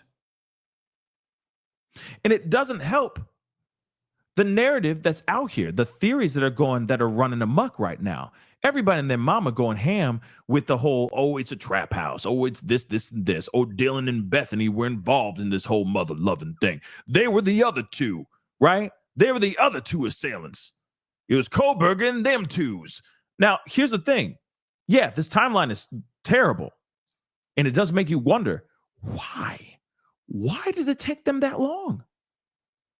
That doesn't make sense. But now you see the whole timeline, and they're on. They went on Indeed. They literally went on Indeed. Why? Were you really trying to find a job right then at that moment? Man, I'm so scared out of my mind. I need to find out if I got that marketing gig. You know? No, today's the day I get that internship that I always wanted. I'm finally gonna hit submit on my resume. Like, what? That just doesn't make any sense. It doesn't.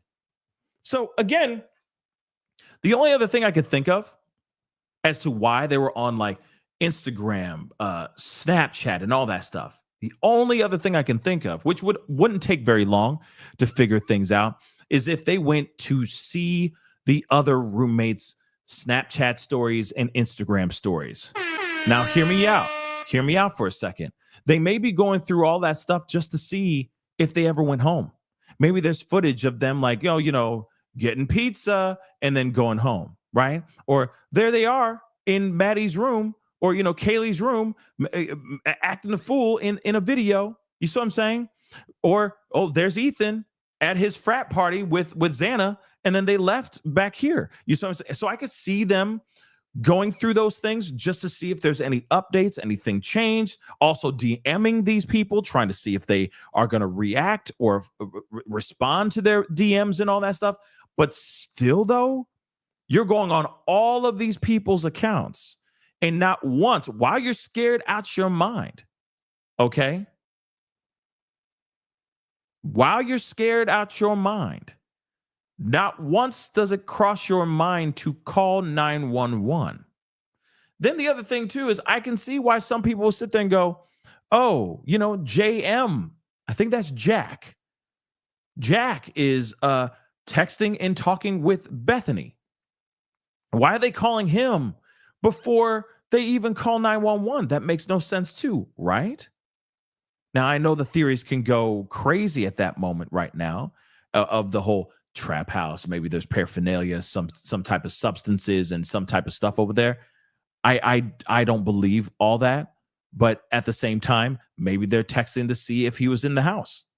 Maybe they're texting to see if he was, hanging out with somebody, with them there. You know what I mean? Like I said, something about this just does not make sense. Okay. Then the other thing is that there's photos that were taken.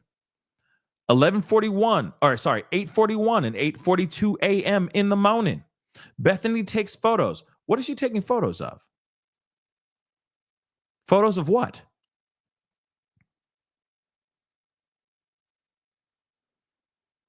I hate to say it, but the math ain't math in here, guys. You're scared out your mind, but you're still taking selfies?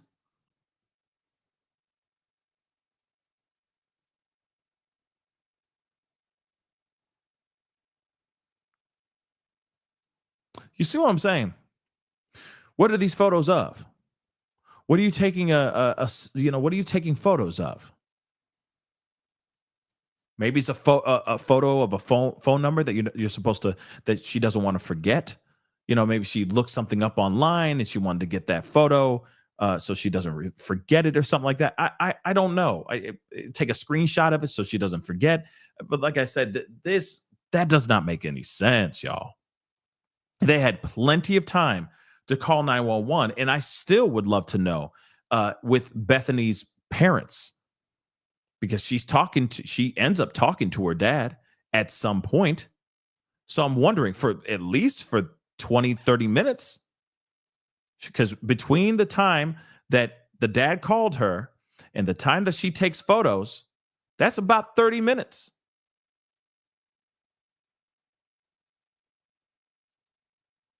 Right here and right here. So why wouldn't the dad turn to her and say, "Sweetheart, call 911 right now, and I'm on the way. Get out of that house and call 911 right now. Go to the neighbors and call 911 right now, and I'm on the way." You know what I'm saying? Some seems off, guys. I'm sorry. All right. I said it. Okay. Something about that seems a bit odd. Do I think that they have anything to do with this? No, I don't. I still don't. But that part just doesn't make any sense. Okay. But let's continue on. Please do me a favor, though, before we continue, hit that like button down below, please, and thank you. Okay, if you appreciate the coverage of this, I know we are on late at night, but this just dropped just like a few hours before we went live, so I wanted to get this in before tomorrow. Please hit that like button down below. If you can, that'd be amazing. If we can get to 1,000 likes, that would be amazing. Can we get to 1K likes? Hit that like button down below. It helps the show, helps this channel, helps get the story out there and all that. Don't forget to hit that subscribe button. Subscribe. We are still on this whole situation, clearly, of this Idaho 4 BRYAN KOHBERGER situation. We want to find justice as much as anybody else, but we also want a full, clearer timeline of what actually happened here, And I mean, we're slowly getting it, but there's still a lot of answers, a lot of questions that still need to be answered for sure. But let's look at this, okay? The state has selected text messaging as exciting utterances. Okay, blah, blah, blah. They texted each other a handful of times, and they were in the same bedroom. And then they were in the same bedroom. So again, while Bethany, and that's good to know too, because remember, she says, run downstairs, like run down here now, right? So Dylan did exactly what she was asked to do, because it's better for them to be together than them to be separated. If you've seen enough horror movies, you know that is the proper breakdown, right? It's not, and definitely do not say, "I'll be right back," because it's a wrap after that. You're gone, okay? Just saying that. And if you're the one if you're the character in the movie that's smoking weed all the time, or you're going out and you're always wanting to bump uglies with your girl, or you're black, you're probably one of the first three to go. That's every horror flick, just so you know. Just don't do it. Just so you know. Moving on, unless you're LL Cool J, then you never die in any horror flick, because it's in your contract.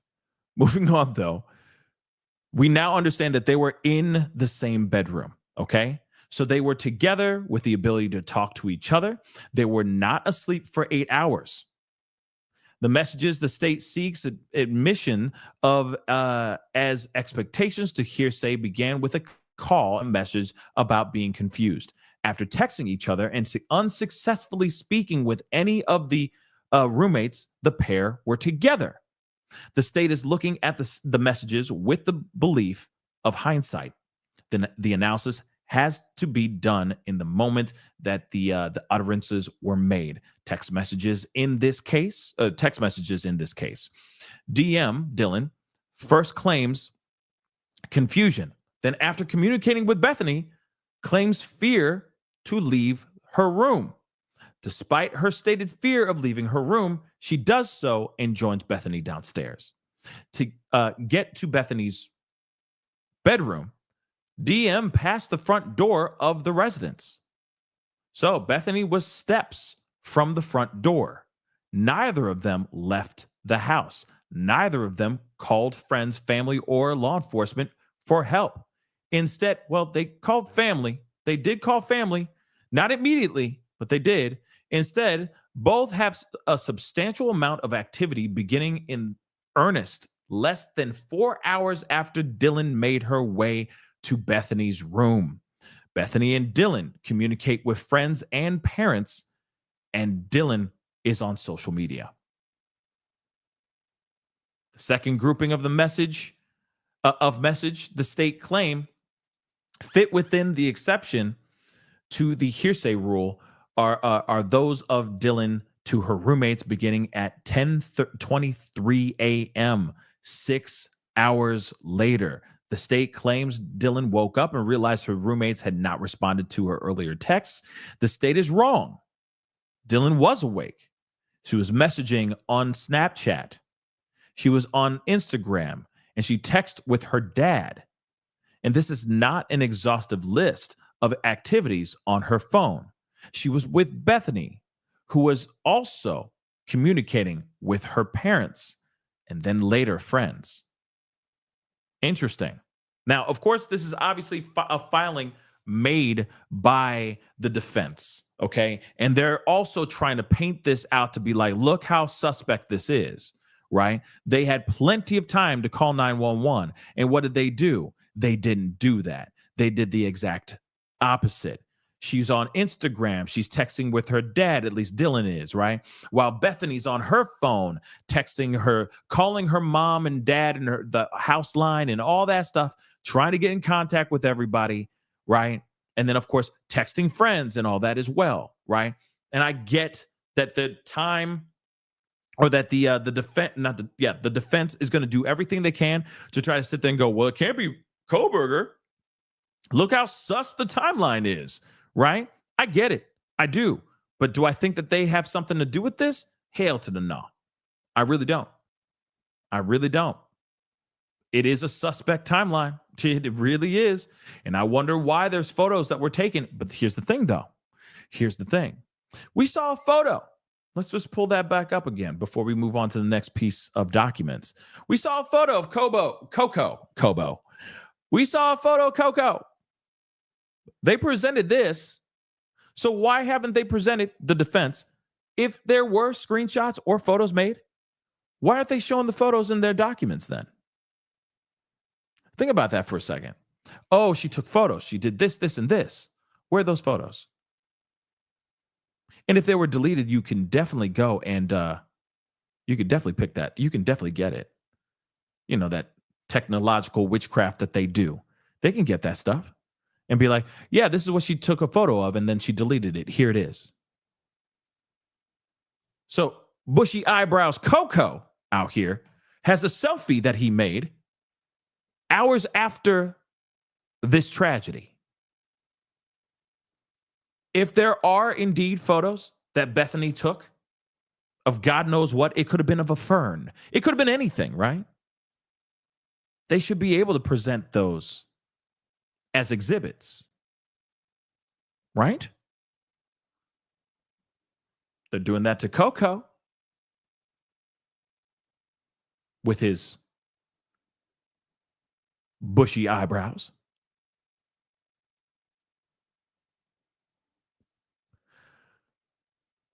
Something to think about as we continue. Now, here's the thing. This is a bunch of different stuff. So we're going to be going through this paperwork. We're going to kind of go through this pretty fast. Well, not fast, but we're going to go through it, okay? And we're going to skim through this as best as we can. There is a lot of stuff that is being said here that right off the bat they're talking about, which is definitely one of the things that we're talking about in the title above or down below, wherever you're watching this show.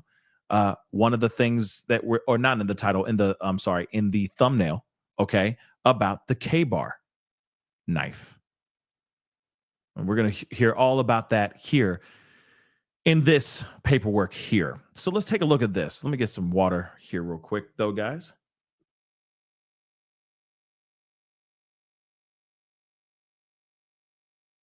Okay. As we get into this piece, this is going to be interesting. So, facts.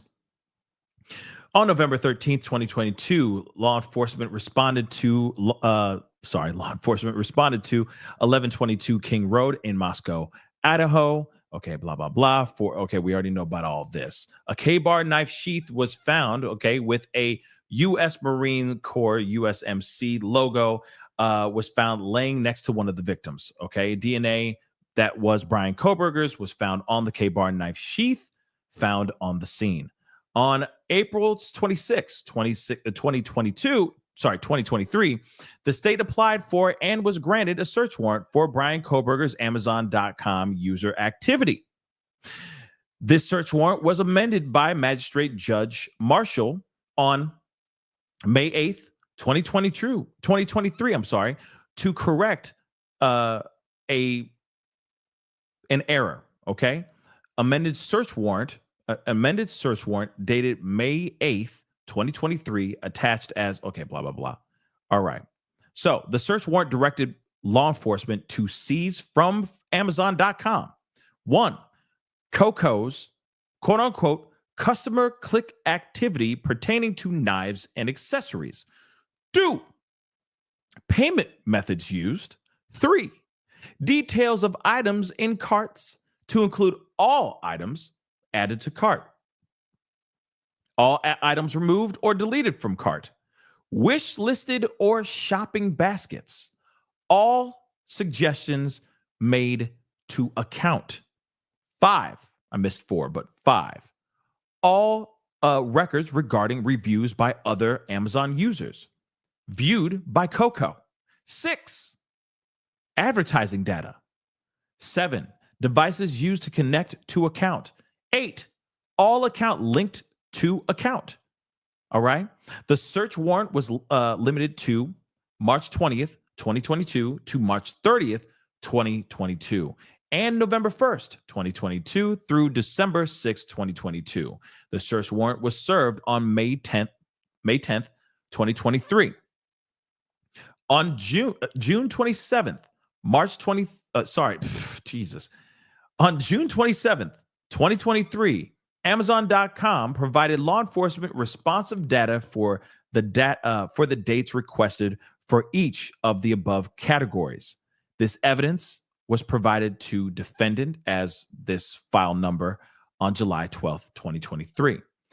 So, on December 18th, 2024, the state disclosed Shane Cox, litigation and regulatory manager, law enforcement response, LER, for Amazon.com as a witness for the above evidence. As articulated in the disclosure, it is the state's position that Shane Cox's testimony is not expert testimony pursuant to Idaho Rules of Evidence 701. However, out of the abundance of caution, the state disclosed Mr. Cox as an expert, pursuant to Idaho Rules of Evidence 702 and 703. The state made this strategic decision solely to ensure the state was not precluded from calling Mr. Cox as a witness if the court subsequently made the determination that his testimony is based on specialized knowledge. On March 14th, 2025, and in response to the court's January 24th, 2025 instruction that more disclosures were needed, the state filed an amended disclosure. So, argument IRE, Rule 106 does not apply to business records containing user activity records. So the defendant primarily relies on Idaho Rules of Evidence Rule 106 on the basis for this motion to exclude Amazon click history data. They wanted to stop the click history data. What? Moving on. Remainder of or related writings or recorded statements if a party includes all or part of a writing or recorded statement, an adverse party may require the introduction that time of any other part or any other writing or recorded statement that in fairness ought to be considered at the same time. Let's see, blah, blah, blah. Jargon. Hold on, guys.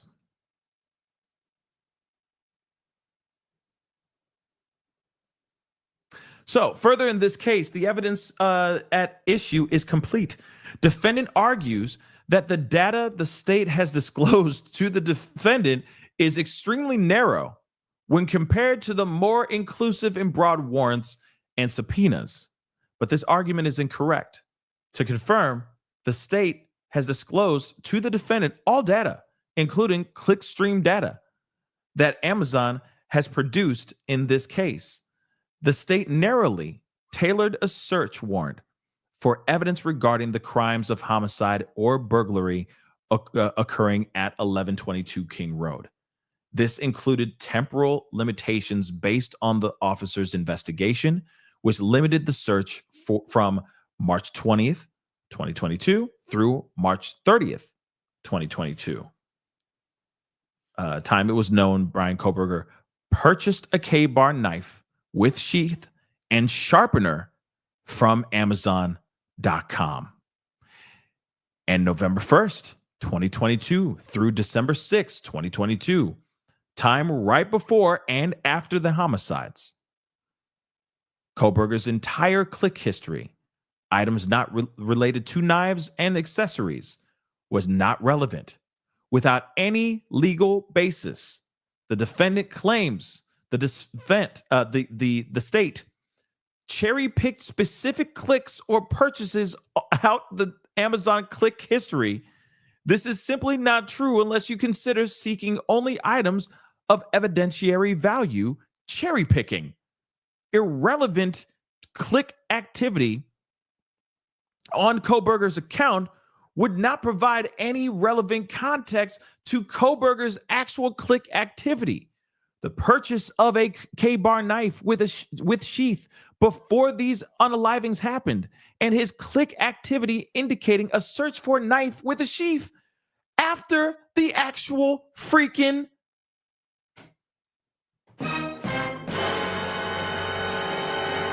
sounds like he wanted to get his trophy back.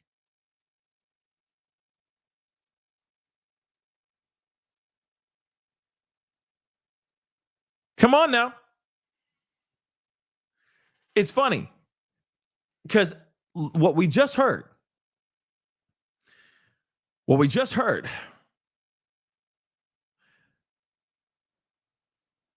March 20th, 2022 through March 30th, 2022, time it was known BRYAN KOHBERGER purchased a K-bar knife with sheath and sharpener from Amazon.com.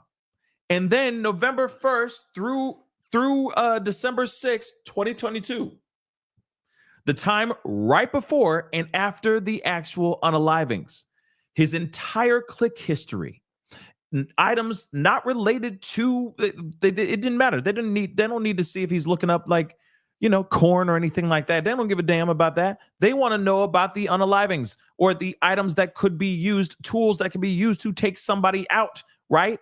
Without any legal basis. All right. The defendant claims that this was cherry picking. Oh my God, it's making me hiccup. Okay. This is simply not true unless you consider seeking only items of evidentiary value, cherry picking. Irrelevant click activity on his account would not provide any relevant context to his actual click activity.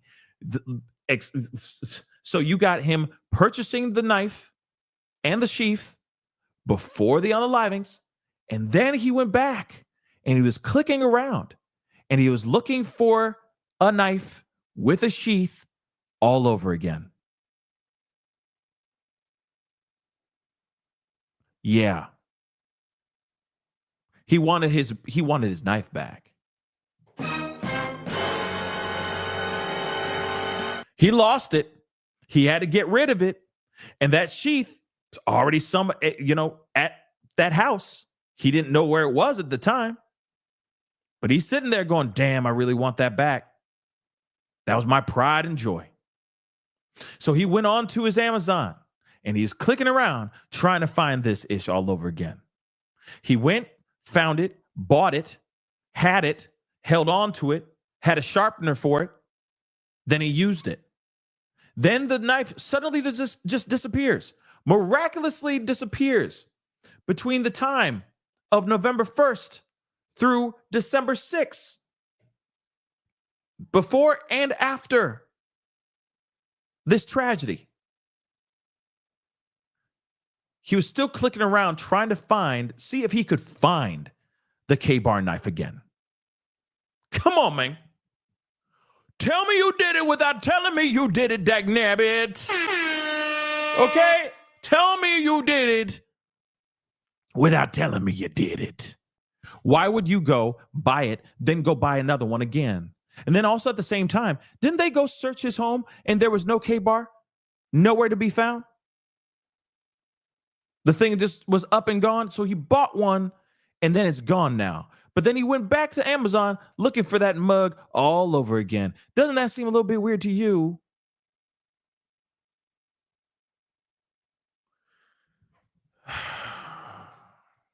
Coco missed his knife. Coco missed his best friend. And that was the K-bar. Coco's like, oh, I can't live if living is without you. You know what I mean? And so he went on to Amazon, try to find it again. Tell me you did it without telling me you did it. Okay? Bushy eyebrows, man. Bushy eyebrows, mans. Okay, moving on. So Bryan Kohberger's Amazon.com click activity is relevant and admissible. And I absolutely 100% agree. Okay? Like I said, his team has got to prove without a shadow of a doubt that he is not the man, that he did not do this. Okay?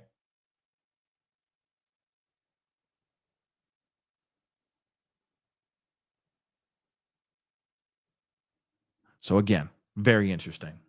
Now, somebody just said something, and I want to pull this up. Miss T, okay? Pascal, there are different wounds on the victims, but that doesn't mean that he could have used something else as well. He may have had a backup weapon. You never know. Just saying that out loud, okay? But good point. You know, if that is 100% true, because let's be real, nothing has been exposed, nothing has been put out here yet, right? So let's find out about that too. And I agree. We got to wait till trial for sure. But what they're presenting here, to me, Bryan Kohberger's cooked. That's just what I'm seeing right now. But hey, every day it moves like the tide, right? It quickly changes like the tide, right? But I see what you're saying. Now, what's interesting is if that is true, the Amazon account was allegedly being shared by several family members. I'd love to see the proof of that too. And maybe that's being said in this paperwork, right? But I don't think that. And I get it that these knives are popular, but at the same time, you got a guy who, that they are pinning all this against. He owned a K-bar. Now he doesn't have it anymore. He went back to buy another one, allegedly. It doesn't look good. You know what I'm saying? But I get it. You're right. We got to wait till trial. We got to wait and see what they present. And I get it that there's going to be people who are saying that are pro Coco. And that's okay. That's okay. He needs that kind of, he needs the other side. He does. But it is all up. Is this all up to the defense? And if the defense can actually throw in reasonable doubt. Because if the prosecution can throw this in the jury's face like this, and it's ironclad, I mean, relatively speaking, I'm not saying this is all ironclad. I'm just saying if they are to present it and they're like, yo, and the jury's like, this is the guy, then it is what it is. It's how they present their cases, right? So you are right. I agree. We got to wait to see what happens with the trial. But what they're presenting here, not so good. Not good at all, especially when you have the sheath found. And I get it, all the touch DNA, blah, blah, blah. I get all that stuff. We talked about that ad nauseum. But the fact that he doesn't have the weapon and he's trying to go onto Amazon.com to buy another one around the same time after this tragedy happened, that just seems a bit timely, don't you think? Seems on beat, don't you think? But let's continue on. Hamburger. All right. We're not going to go through this whole thing, obviously, but because to me, that says a lot right there. Bang. But let's take a look at this. Okay, so under Idaho Rule of Evidence 401, evidence is relevant if it has the tendency to make a fact more or less probable than it would be without the evidence. And the fact is of consequence in determining the action. So the defendant appears to argue that the evidence of defendant's Amazon click history is not relevant. That is not the case. A K-bar sheath with a USMC logo was found next to one of the victims. The defendant's DNA was found on the K-bar sheath found on the scene. Applying the test for relevancy. First, Coco's click activity, which shows a purchase of a K-bar and sheath before this tragedy, makes it more probable than it would be without the evidence that the K-bar sheath found at the crime scene, was Coco's. Second, Coco's click activity after the homicides makes it more probable than it would be without the evidence that Coco had a reason to search for a K-bar and sheath after the tragedies. These facts are of consequence to determining whether Coco committed these tragedies at 1122 King Road, the central question before the jury. This evidence is clearly relevant. I agree. I totally agree 100%. The defendant argues, pursuant to IRE 403, the relevant evidence should be excluded. The defendant fails to show how this evidence is unfair, confusing, misleading, would cause delay, waste time, or would be cumulative. That is because it is none of those things. What is clear from the defendant's filing is that the defendant doesn't like this piece of state's evidence, defendant's click history on Amazon, and therefore would like to keep this piece of evidence from the jury. However, his arguments are without merit. While the evidence is prejudicial, relevant evidence tends to be, it is not unfair. So again, his team is sitting there going, no, we need to get that out. We need to get that out, right? We need to get that out. We need to get rid of it because it's not fair. It's not right. It's irrelevant. There's no reason to show my Amazon search and purchase history and my click history and all that stuff. No, I disagree. I think it shows so much more. Okay? It shows so much more to this. And I'm telling you right now, that could bury BRYAN KOHBERGER. Just that alone. Because it shows he possibly left it behind, possibly got rid of the K-bar. He lost the sheath. He had to get rid of the K-bar. Maybe he was planning on getting rid of both. Doesn't matter. He still was planning on trying to go and buy another one. And then the other part in my mind is like, if he was going to go buy another one, was he planning on doing this again?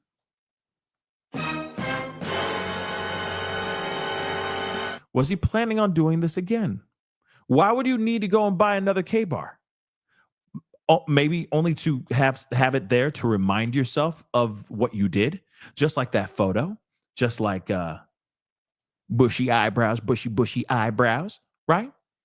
Maybe that's just another thing for him to use to have that he'll put in a glass case and hang it on a wall and say every time he looks back at it, he's like, "Yep, I did that." Maybe, maybe, or he's getting it because that's his weapon of choice. Just a thought. Moving on. Let's see. Okay. The information down below. Qualified and acting peace officer employed by. Okay.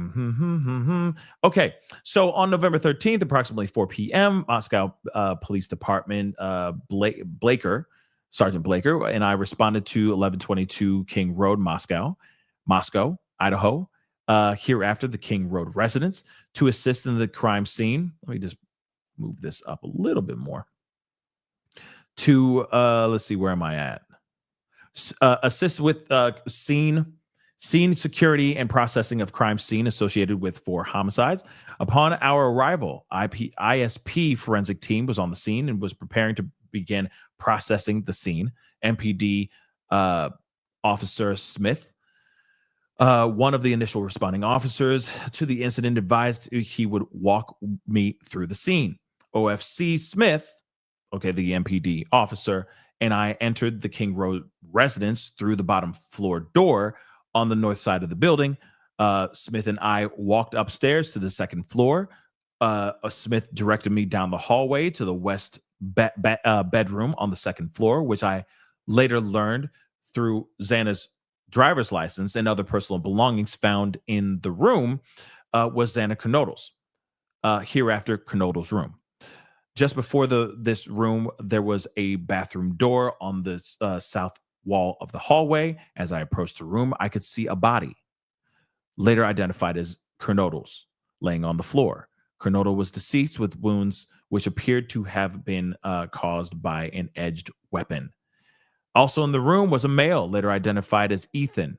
Okay, hereafter, Chapin. Chapin was also deceased with wounds later detailed or determined in an autopsy report to be caused by sharp force injuries.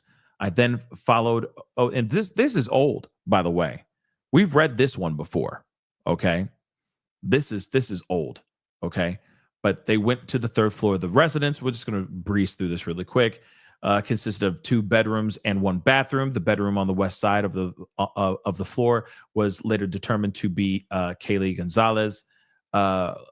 Hereafter, Gonzalez's room. I later learned from a review of Officer Nunez's body camera, there was a dog in the room when MPO officially responded. The dog belonged to Gonzalez and her ex-boyfriend, Jack Ducour. Let's see. I found out from my interview with Jack on November 13th that he and Gonzalez shared a dog. Smith then pointed out a small bathroom on the east side of the third floor. This bathroom shared a wall with Madison Mogen's, hereafter, her Madison Mogen's bedroom, which was situated on the southeast corner of the third floor. As I entered this bedroom, I could see 2 females in the single bed in the room. Both Maddie and Kaylee were deceased with visible attacks, with visible wounds. I also later noticed that what appeared to be a tan leather knife sheath laying on the bed next to Mogen's right side. When viewed from the door, the sheath was later processed and had K-bar, USMC, and the United States Marine Corps. I know somebody just asked, what was USMC? United States Marine Corps. Okay, that's what it was. That's the acronym. All right. So the Eagle Globe and anchor insignia stamped on the outside of it. The Idaho State Lab later located a single source of male DNA suspect profile left on the button snap of the knife sheath. As part of the investigation, numerous interviews were conducted by MPD officers, ISP detectives, and FBI agents. Two of the interviews included Bethany and Dylan. Both Bethany and Dylan were inside the residence at the time of these tragedies and were roommates to the victims. Bethany's bedroom was located on the east side of the first floor of the residence. Based on numerous interviews conducted by MPD officers, ISP detectives, and FBI agents, as well as my review of evidence, I have learned the following. On the evening of the 12th, Chapin and Kernodle are seen by Bethany at the Sigma Chi house on the University of Idaho campus at 735 Nez Perce Drive from approximately 9 p.m. on the 12th of November to 1:45 a.m. on November 13th. Bethany also estimated that at approximately 11:45 a.m., Chapin and Kernodle returned to the King Road residence. Bethany also stated that Chapin did not live at the King Road residence and was a guest of Xana's. You know, we already know that. Xana and Maddie, were at a local bar, the Corner Club at 202 North Main Street in Moscow. Xana and Maddie can be seen on video footage provided by the Corner Club between 10 p.m. on November 12th and 1:30 a.m. on November 13th. At approximately 1:30 a.m.,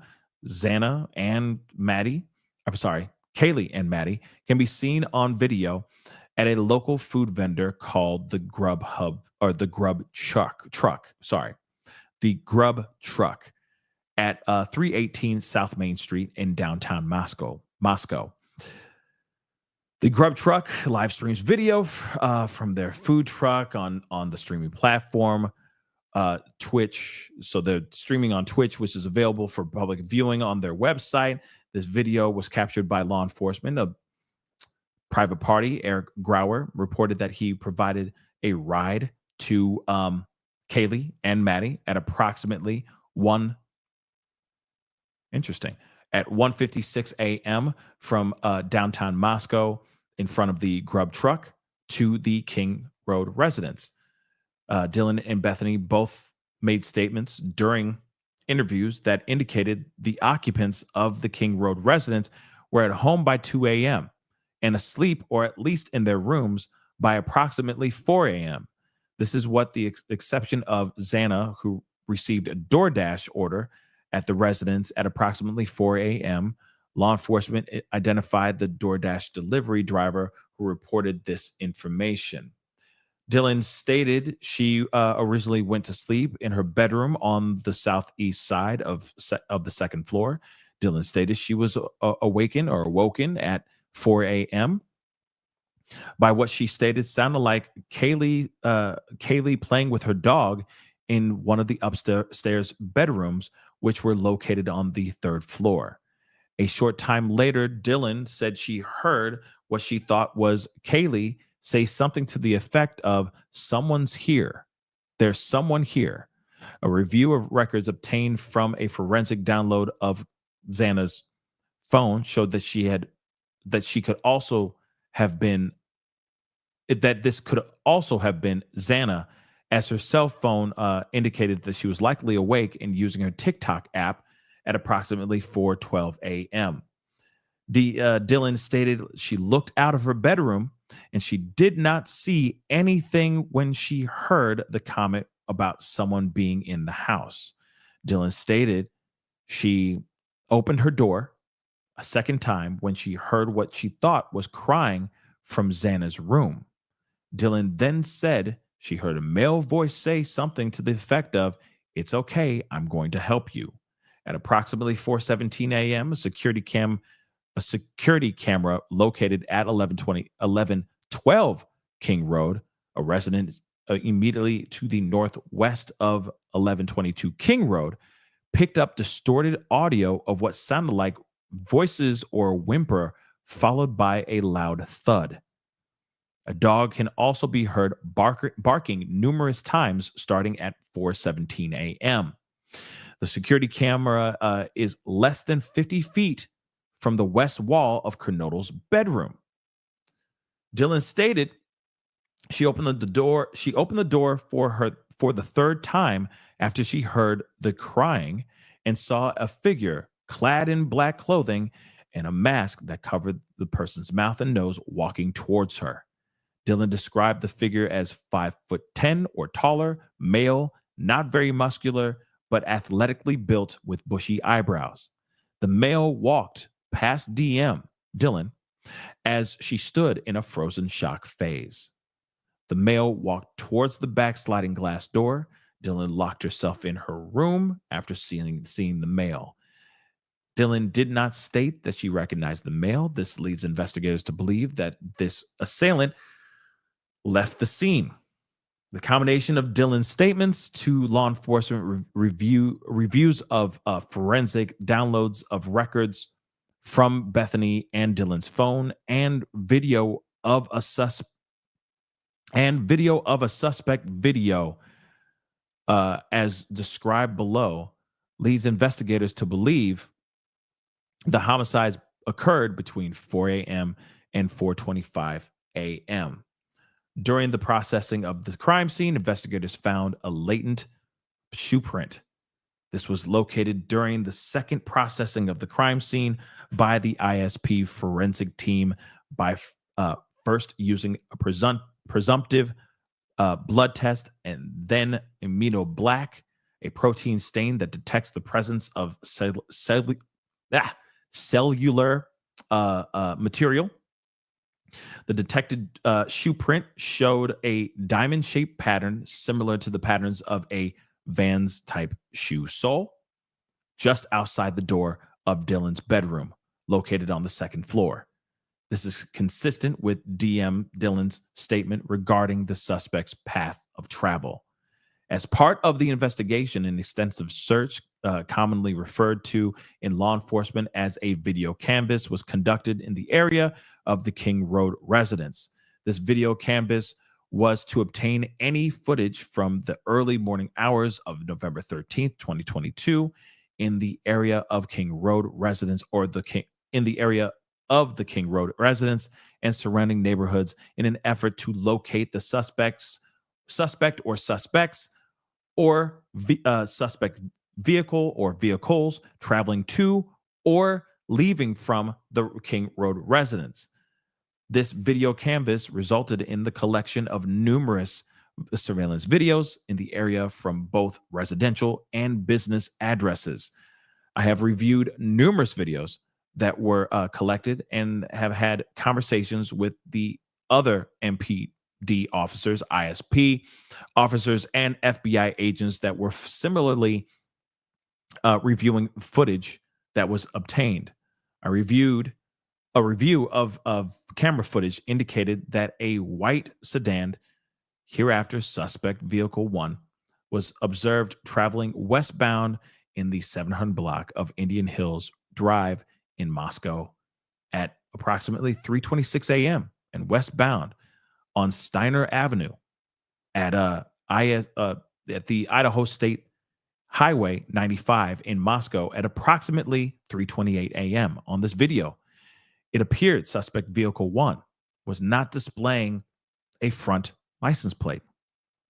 A review of the footage from multiple videos obtained from the King Road neighborhood showed multiple sightings of this suspect vehicle 1 starting at 3:29 a.m. and ending at 4:20 a.m.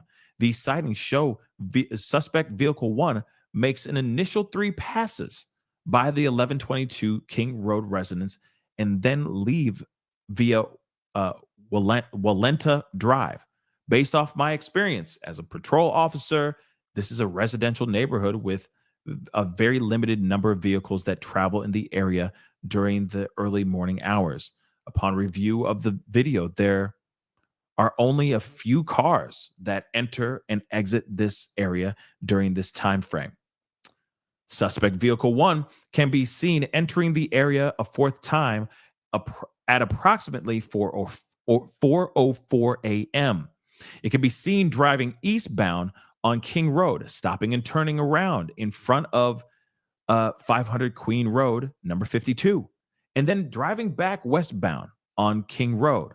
When suspect vehicle 1 is in front of the King Road residence, it appeared to unsuccessfully attempt to park or turn around in the road. The vehicle then continued to the intersection of Queen Road and King Road, where it can be seen completing a 3-point turn and then driving eastbound again down Queen Road. Suspect vehicle 1 is next seen departing the area of the King Road residence at approximately 4:20 a.m. at a high rate of speed. Suspect vehicle 1 is next observed traveling southbound on Willenta Drive. Based on my knowledge of the area and the review of camera footage in the neighborhood, that does not show suspect vehicle 1 during that time frame.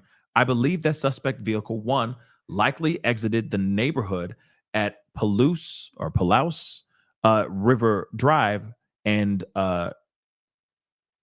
Conestoga, I guess, Drive. All right. So Palouse River Drive is at the southern edge of Moscow and proceeds into Whitman County, Washington. Eventually, the road leads to Pullman, Washington. Pullman, Washington is approximately 10 miles from Moscow, Idaho. Both Pullman and Moscow are small college towns, and people commonly travel back and forth between them. It's nice to kind of relive this again. You know what I mean? Kind of take a trip down memory lane of all this stuff, because now everything's starting to kind of, you know what I mean, come together a little bit. Law enforcement officers provided video footage of suspect vehicle 1 to forensic examiners with the FBI that regularly utilize surveillance footage to identify the year, make, and model of an unknown vehicle that is observed by one or more cameras during the commission of a criminal offense. The forensic examiner has approximately 35 years law enforcement experience, with 12 years at the FBI. His specific training includes identifying unique characteristics of vehicles, and he uses a database that gives visual clues of vehicles across states to identify differences between vehicles. After reviewing the numerous observations of suspect vehicle 1, the forensic examiner initially believed that suspect vehicle 1 was a 2011 to 2013 Hyundai Elantra. Upon further review, he indicated it could also be a 2011 to 2016 Elantra. As a result, investigators have been reviewing information on persons in possession of a vehicle that is a 2011 to 2016 white Hyundai Elantra.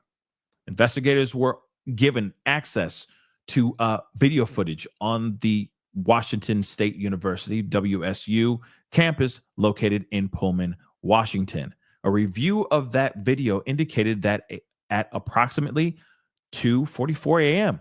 on November 13th, 2022, a white sedan, which was consistent with the description of the white Elantra known as suspect vehicle 1, was observed on WSU surveillance cameras traveling north on Southeast Nevada Street at Northeast Stadium Way. At approximately 2:53 a.m., a white sedan, which is consistent with the description of the white Elantra known as suspect vehicle 1, was observed traveling southeast on Nevada Street in Pullman, Washington, towards SR 270. SR 270 connects Pullman, Washington to Moscow, Idaho. The camera footage from Pullman, Washington was provided to the same FBI forensic examiner. The forensic examiner identified the vehicle observed in Pullman, Washington as being a 2014 to 2016 Elantra. At approximately 5:25 a.m., a white sedan which was consistent with the description of suspect vehicle 1, was observed on 5 cameras in Pullman, Washington, and on WSU campus cameras. The first camera that recorded the white sedan was located at 1300 Johnson Road in Pullman. The white sedan was observed traveling northbound on Johnson Road. Johnson Road leads directly back to West Palouse River Drive in Moscow, which intersects with Conestoga Drive. The white sedan was then observed turning north on Bishop Boulevard and northwest on SR 270. At approximately 5:27 a.m., the white Elantra was observed on cameras traveling northbound on Stadium Way at Nevada Street, Stadium Way at Grimes Way, Stadium Drive at Wilson Road, and Stadium Way at Cougar Way. Depiction showing, okay, this is like just like a photo of a map. So this is showing the map, not the scale. This is all fuzzy as hell. So on November 25th, 2022, MPD asked area law enforcement agencies to be on the lookout for white Elantras in the area. On November 29th, 2022, at approximately 12:28 a.m., WSU police officer Tiengo, I think, queried white Elantras registered at WSU at the university. As a result of that query, he located a 2015 white Elantra with Pennsylvania license plate LFZ 8649. This vehicle was registered to BRYAN KOHBERGER, hereafter Coco, residing at 1630 Northeast Valley Road, apartment 201, Pullman, Washington. So 1630 Northeast Valley Road is approximately 3/4 of a mile from the intersection of Stadium Way and Cougar Way. Last camera action that picked up a white Elantra. Like they've been doing their homework, guys. You're telling me that Coco didn't do this, that he had no involvement in this. I really, if I'm wrong, I will say I'm wrong. I will be the first to be like, yo, hey guys, I was wrong. My gut reaction told me, and what is presented to us seems like he is the culprit. My bad, lo siento. But at the same time, something about this is telling me this mother lover did this, or at least he's involved in it, because it just seems so odd. I need to go see the moon and the stars. Just doesn't make sense to me, guys. And then a selfie photo. The selfie photo's taking me over the edge. Okay? The selfie photo is taking me over the edge. I'm sorry. That is just so strange. It is so strange. But moving on. So that same day, approximately 12:58 a.m., WSU officer Whitman was looking for white Elantras and located a 2015 white Elantra at that very residence in the parking lot. So it is the apartment complex that houses WSU students. Officer Whitman also ran the car and returned it. Wait a second. Officer Whitman also ran the car and returned it to Kohberger with a Washington tag. I don't know what that means, but oh, I see. Okay. Sorry. He ran the car. He typed it in and he was looking it all up. You know what I mean? He was looking up, he was running the plate. That's what he meant. I was like, ran the car? What do you mean? So now I get it. Okay. So he ran the car and it returned to Kohberger with a Washington tag. Remember, it was registered to Pennsylvania, and then suddenly he had Washington tags. Remember, he tried to get new Washington plates because he's trying to cover up his tracks as best as he could. right? And he's like, this is the perfect timing. Let me do this on the living. And then as soon as I get done with the unliving, I will change my license plates and register it to the state of Washington. So it'll just, they won't be able to connect the dots, right? I'll just fly under the radar. So this is what we're understanding, right? So I reviewed his state license information and photograph. The license indicates that Coco is a white male with a height of 6 feet and weighs 185 pounds. Additionally, the photograph of Coco shows that he has bushy eyebrows. All right. So Coco's physical description is consistent with the description that the male, Dylan, saw at the residence. Okay, on that tragic night.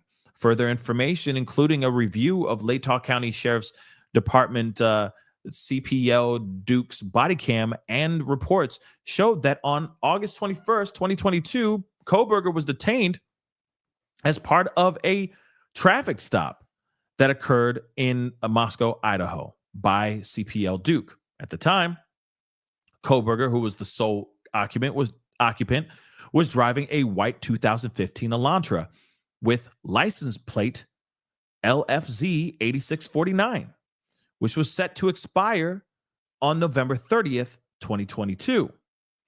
During the stop, which was recorded via a law enforcement body camera, Kohberger provided his phone number, which was this. Hereafter, his cellular telephone number. Okay, that's his phone. Okay, so investigators conducted electronic database queries and learned that number is a number that is issued at AT&T. So on October 14th, 2022, he was detained as part of a traffic stop by WSU police officer. Upon review of the body cam and report of the stop, Kohberger was the sole occupant. He was driving the same car with the Pennsylvania plates. On November 18th, 2022, according to the Washington State licensing, he registered that same car, okay, with Washington State, and later received a Washington State plate, CFB 8708. Prior to this time, the 2015 white Elantra was registered in Pennsylvania, which does not require a front plate to be displayed. Interesting, don't you think? Okay. This was learned through communications with a Pennsylvania officer who is currently certified in the state of Pennsylvania. Based on my own experience and communication, Washington law enforcement, I know that Idaho and Washington require front and back license plates to be displayed. So they saw a car that was driving around, a white Elantra, they said between the years of 2011 to 2016, without a license plate in the front bumper. Then he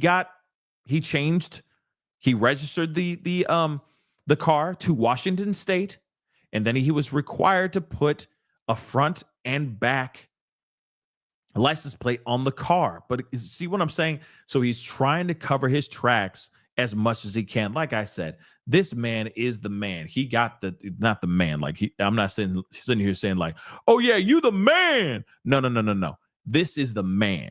Okay. They got their guy, at least one of them. Okay. They most definitely do. This dude was doing everything he can. Okay. To cover up as much as he can. Let's be real. All right. But let me see this. Upstream World, thank you so much for the love. I appreciate the super sticker. Thank you so much. Beautiful Messy Ball, thank you so much for the love. Romancist AT is saying it was planted by Perp. Oh, I missed this. This was a while ago. What was planted by Perp? Oh, you're thinking that the sheath was planted by the perpetrator. Possibly. That's still possible. But you got to remember his team's responsibility right now is to cast reasonable doubt. period, point blank. So it's going to be their job to say, and therefore, there's still a possibility that the sheath was planted. Ladies and gentlemen of the jury, you see what I'm saying? And if that's the case, if it's planted, okay, AT, remember AT. AT. Who's AT? Who's AT? I'm sorry. Who's AT? Beautiful messy ball. Who's AT? I'm reading your comment, but I'm saying remember AT is saying sheath was planted. Oh, Ann Taylor, thank you. I was like, what are you talking about? Ann Taylor. That's the thing. So that's exactly what I'm saying. That is her job. Her job is to present that possibility and make a strong argument for reasonable doubt. There has to be, she has to show without a doubt that there's a possibility that he was framed.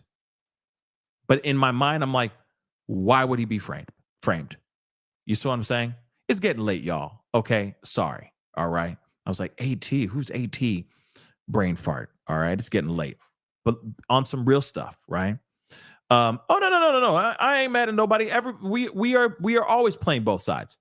Okay. I mean, I still think they got the guy. I still do truly think that they got the guy, but there's always still room for it. Every second with this case is a chance for it all to just flip up on its end.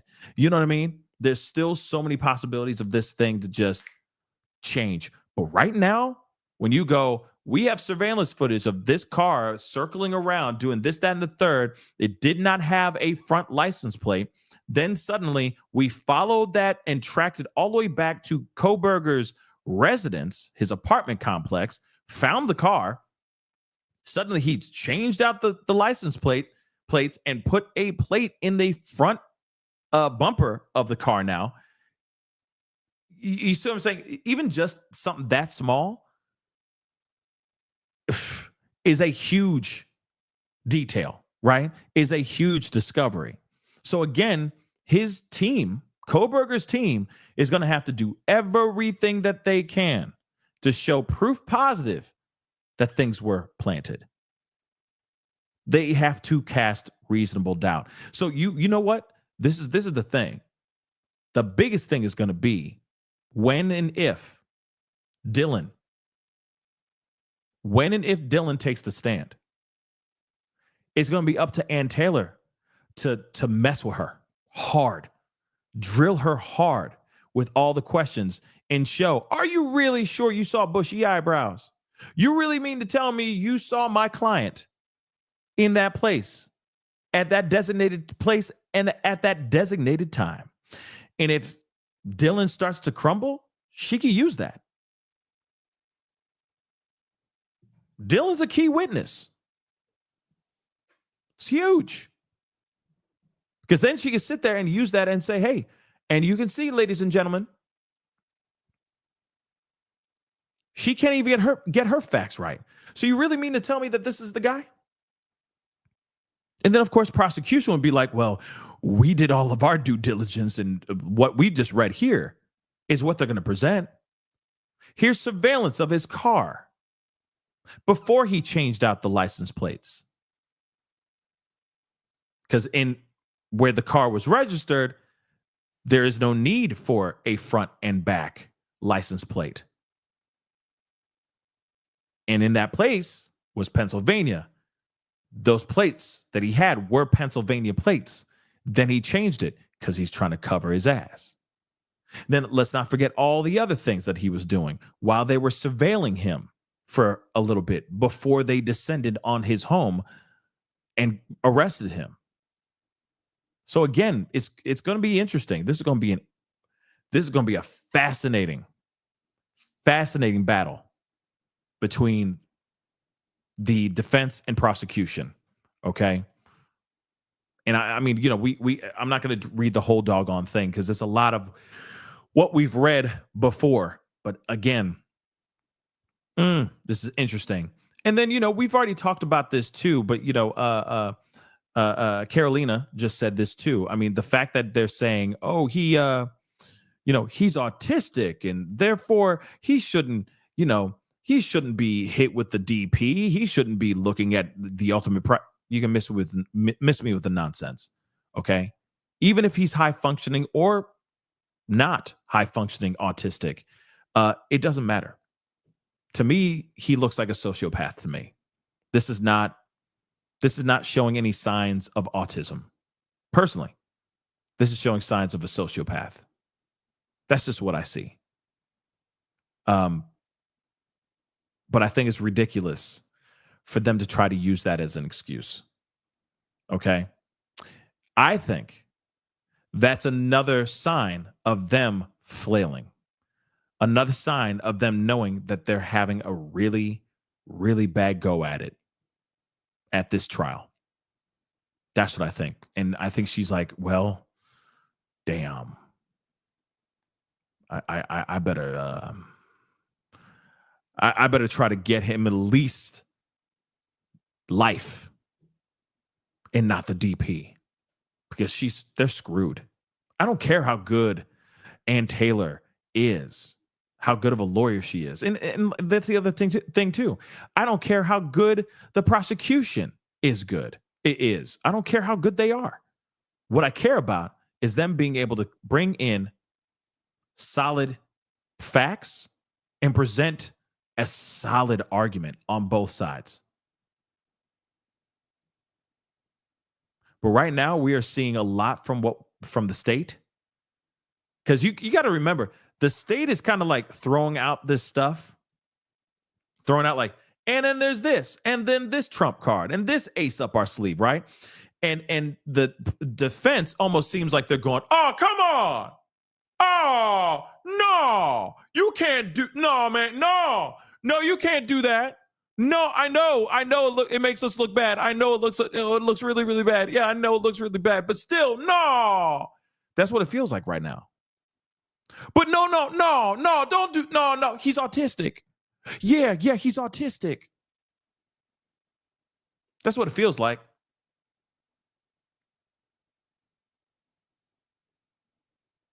No matter what, they're going to have to do everything they can to just fight this out. Can they present reasonable doubt to the jury? I know there's a lot of pro Kohberger out there. I know that there's a lot of, Kohberger, team Kohbergers out there. Okay. But right now, what's being stacked up against him is nasty. It's nasty. And I just want to know how they can move the goalpost or move the narrative in his favor. Right now, they ain't got nothing from what I've seen.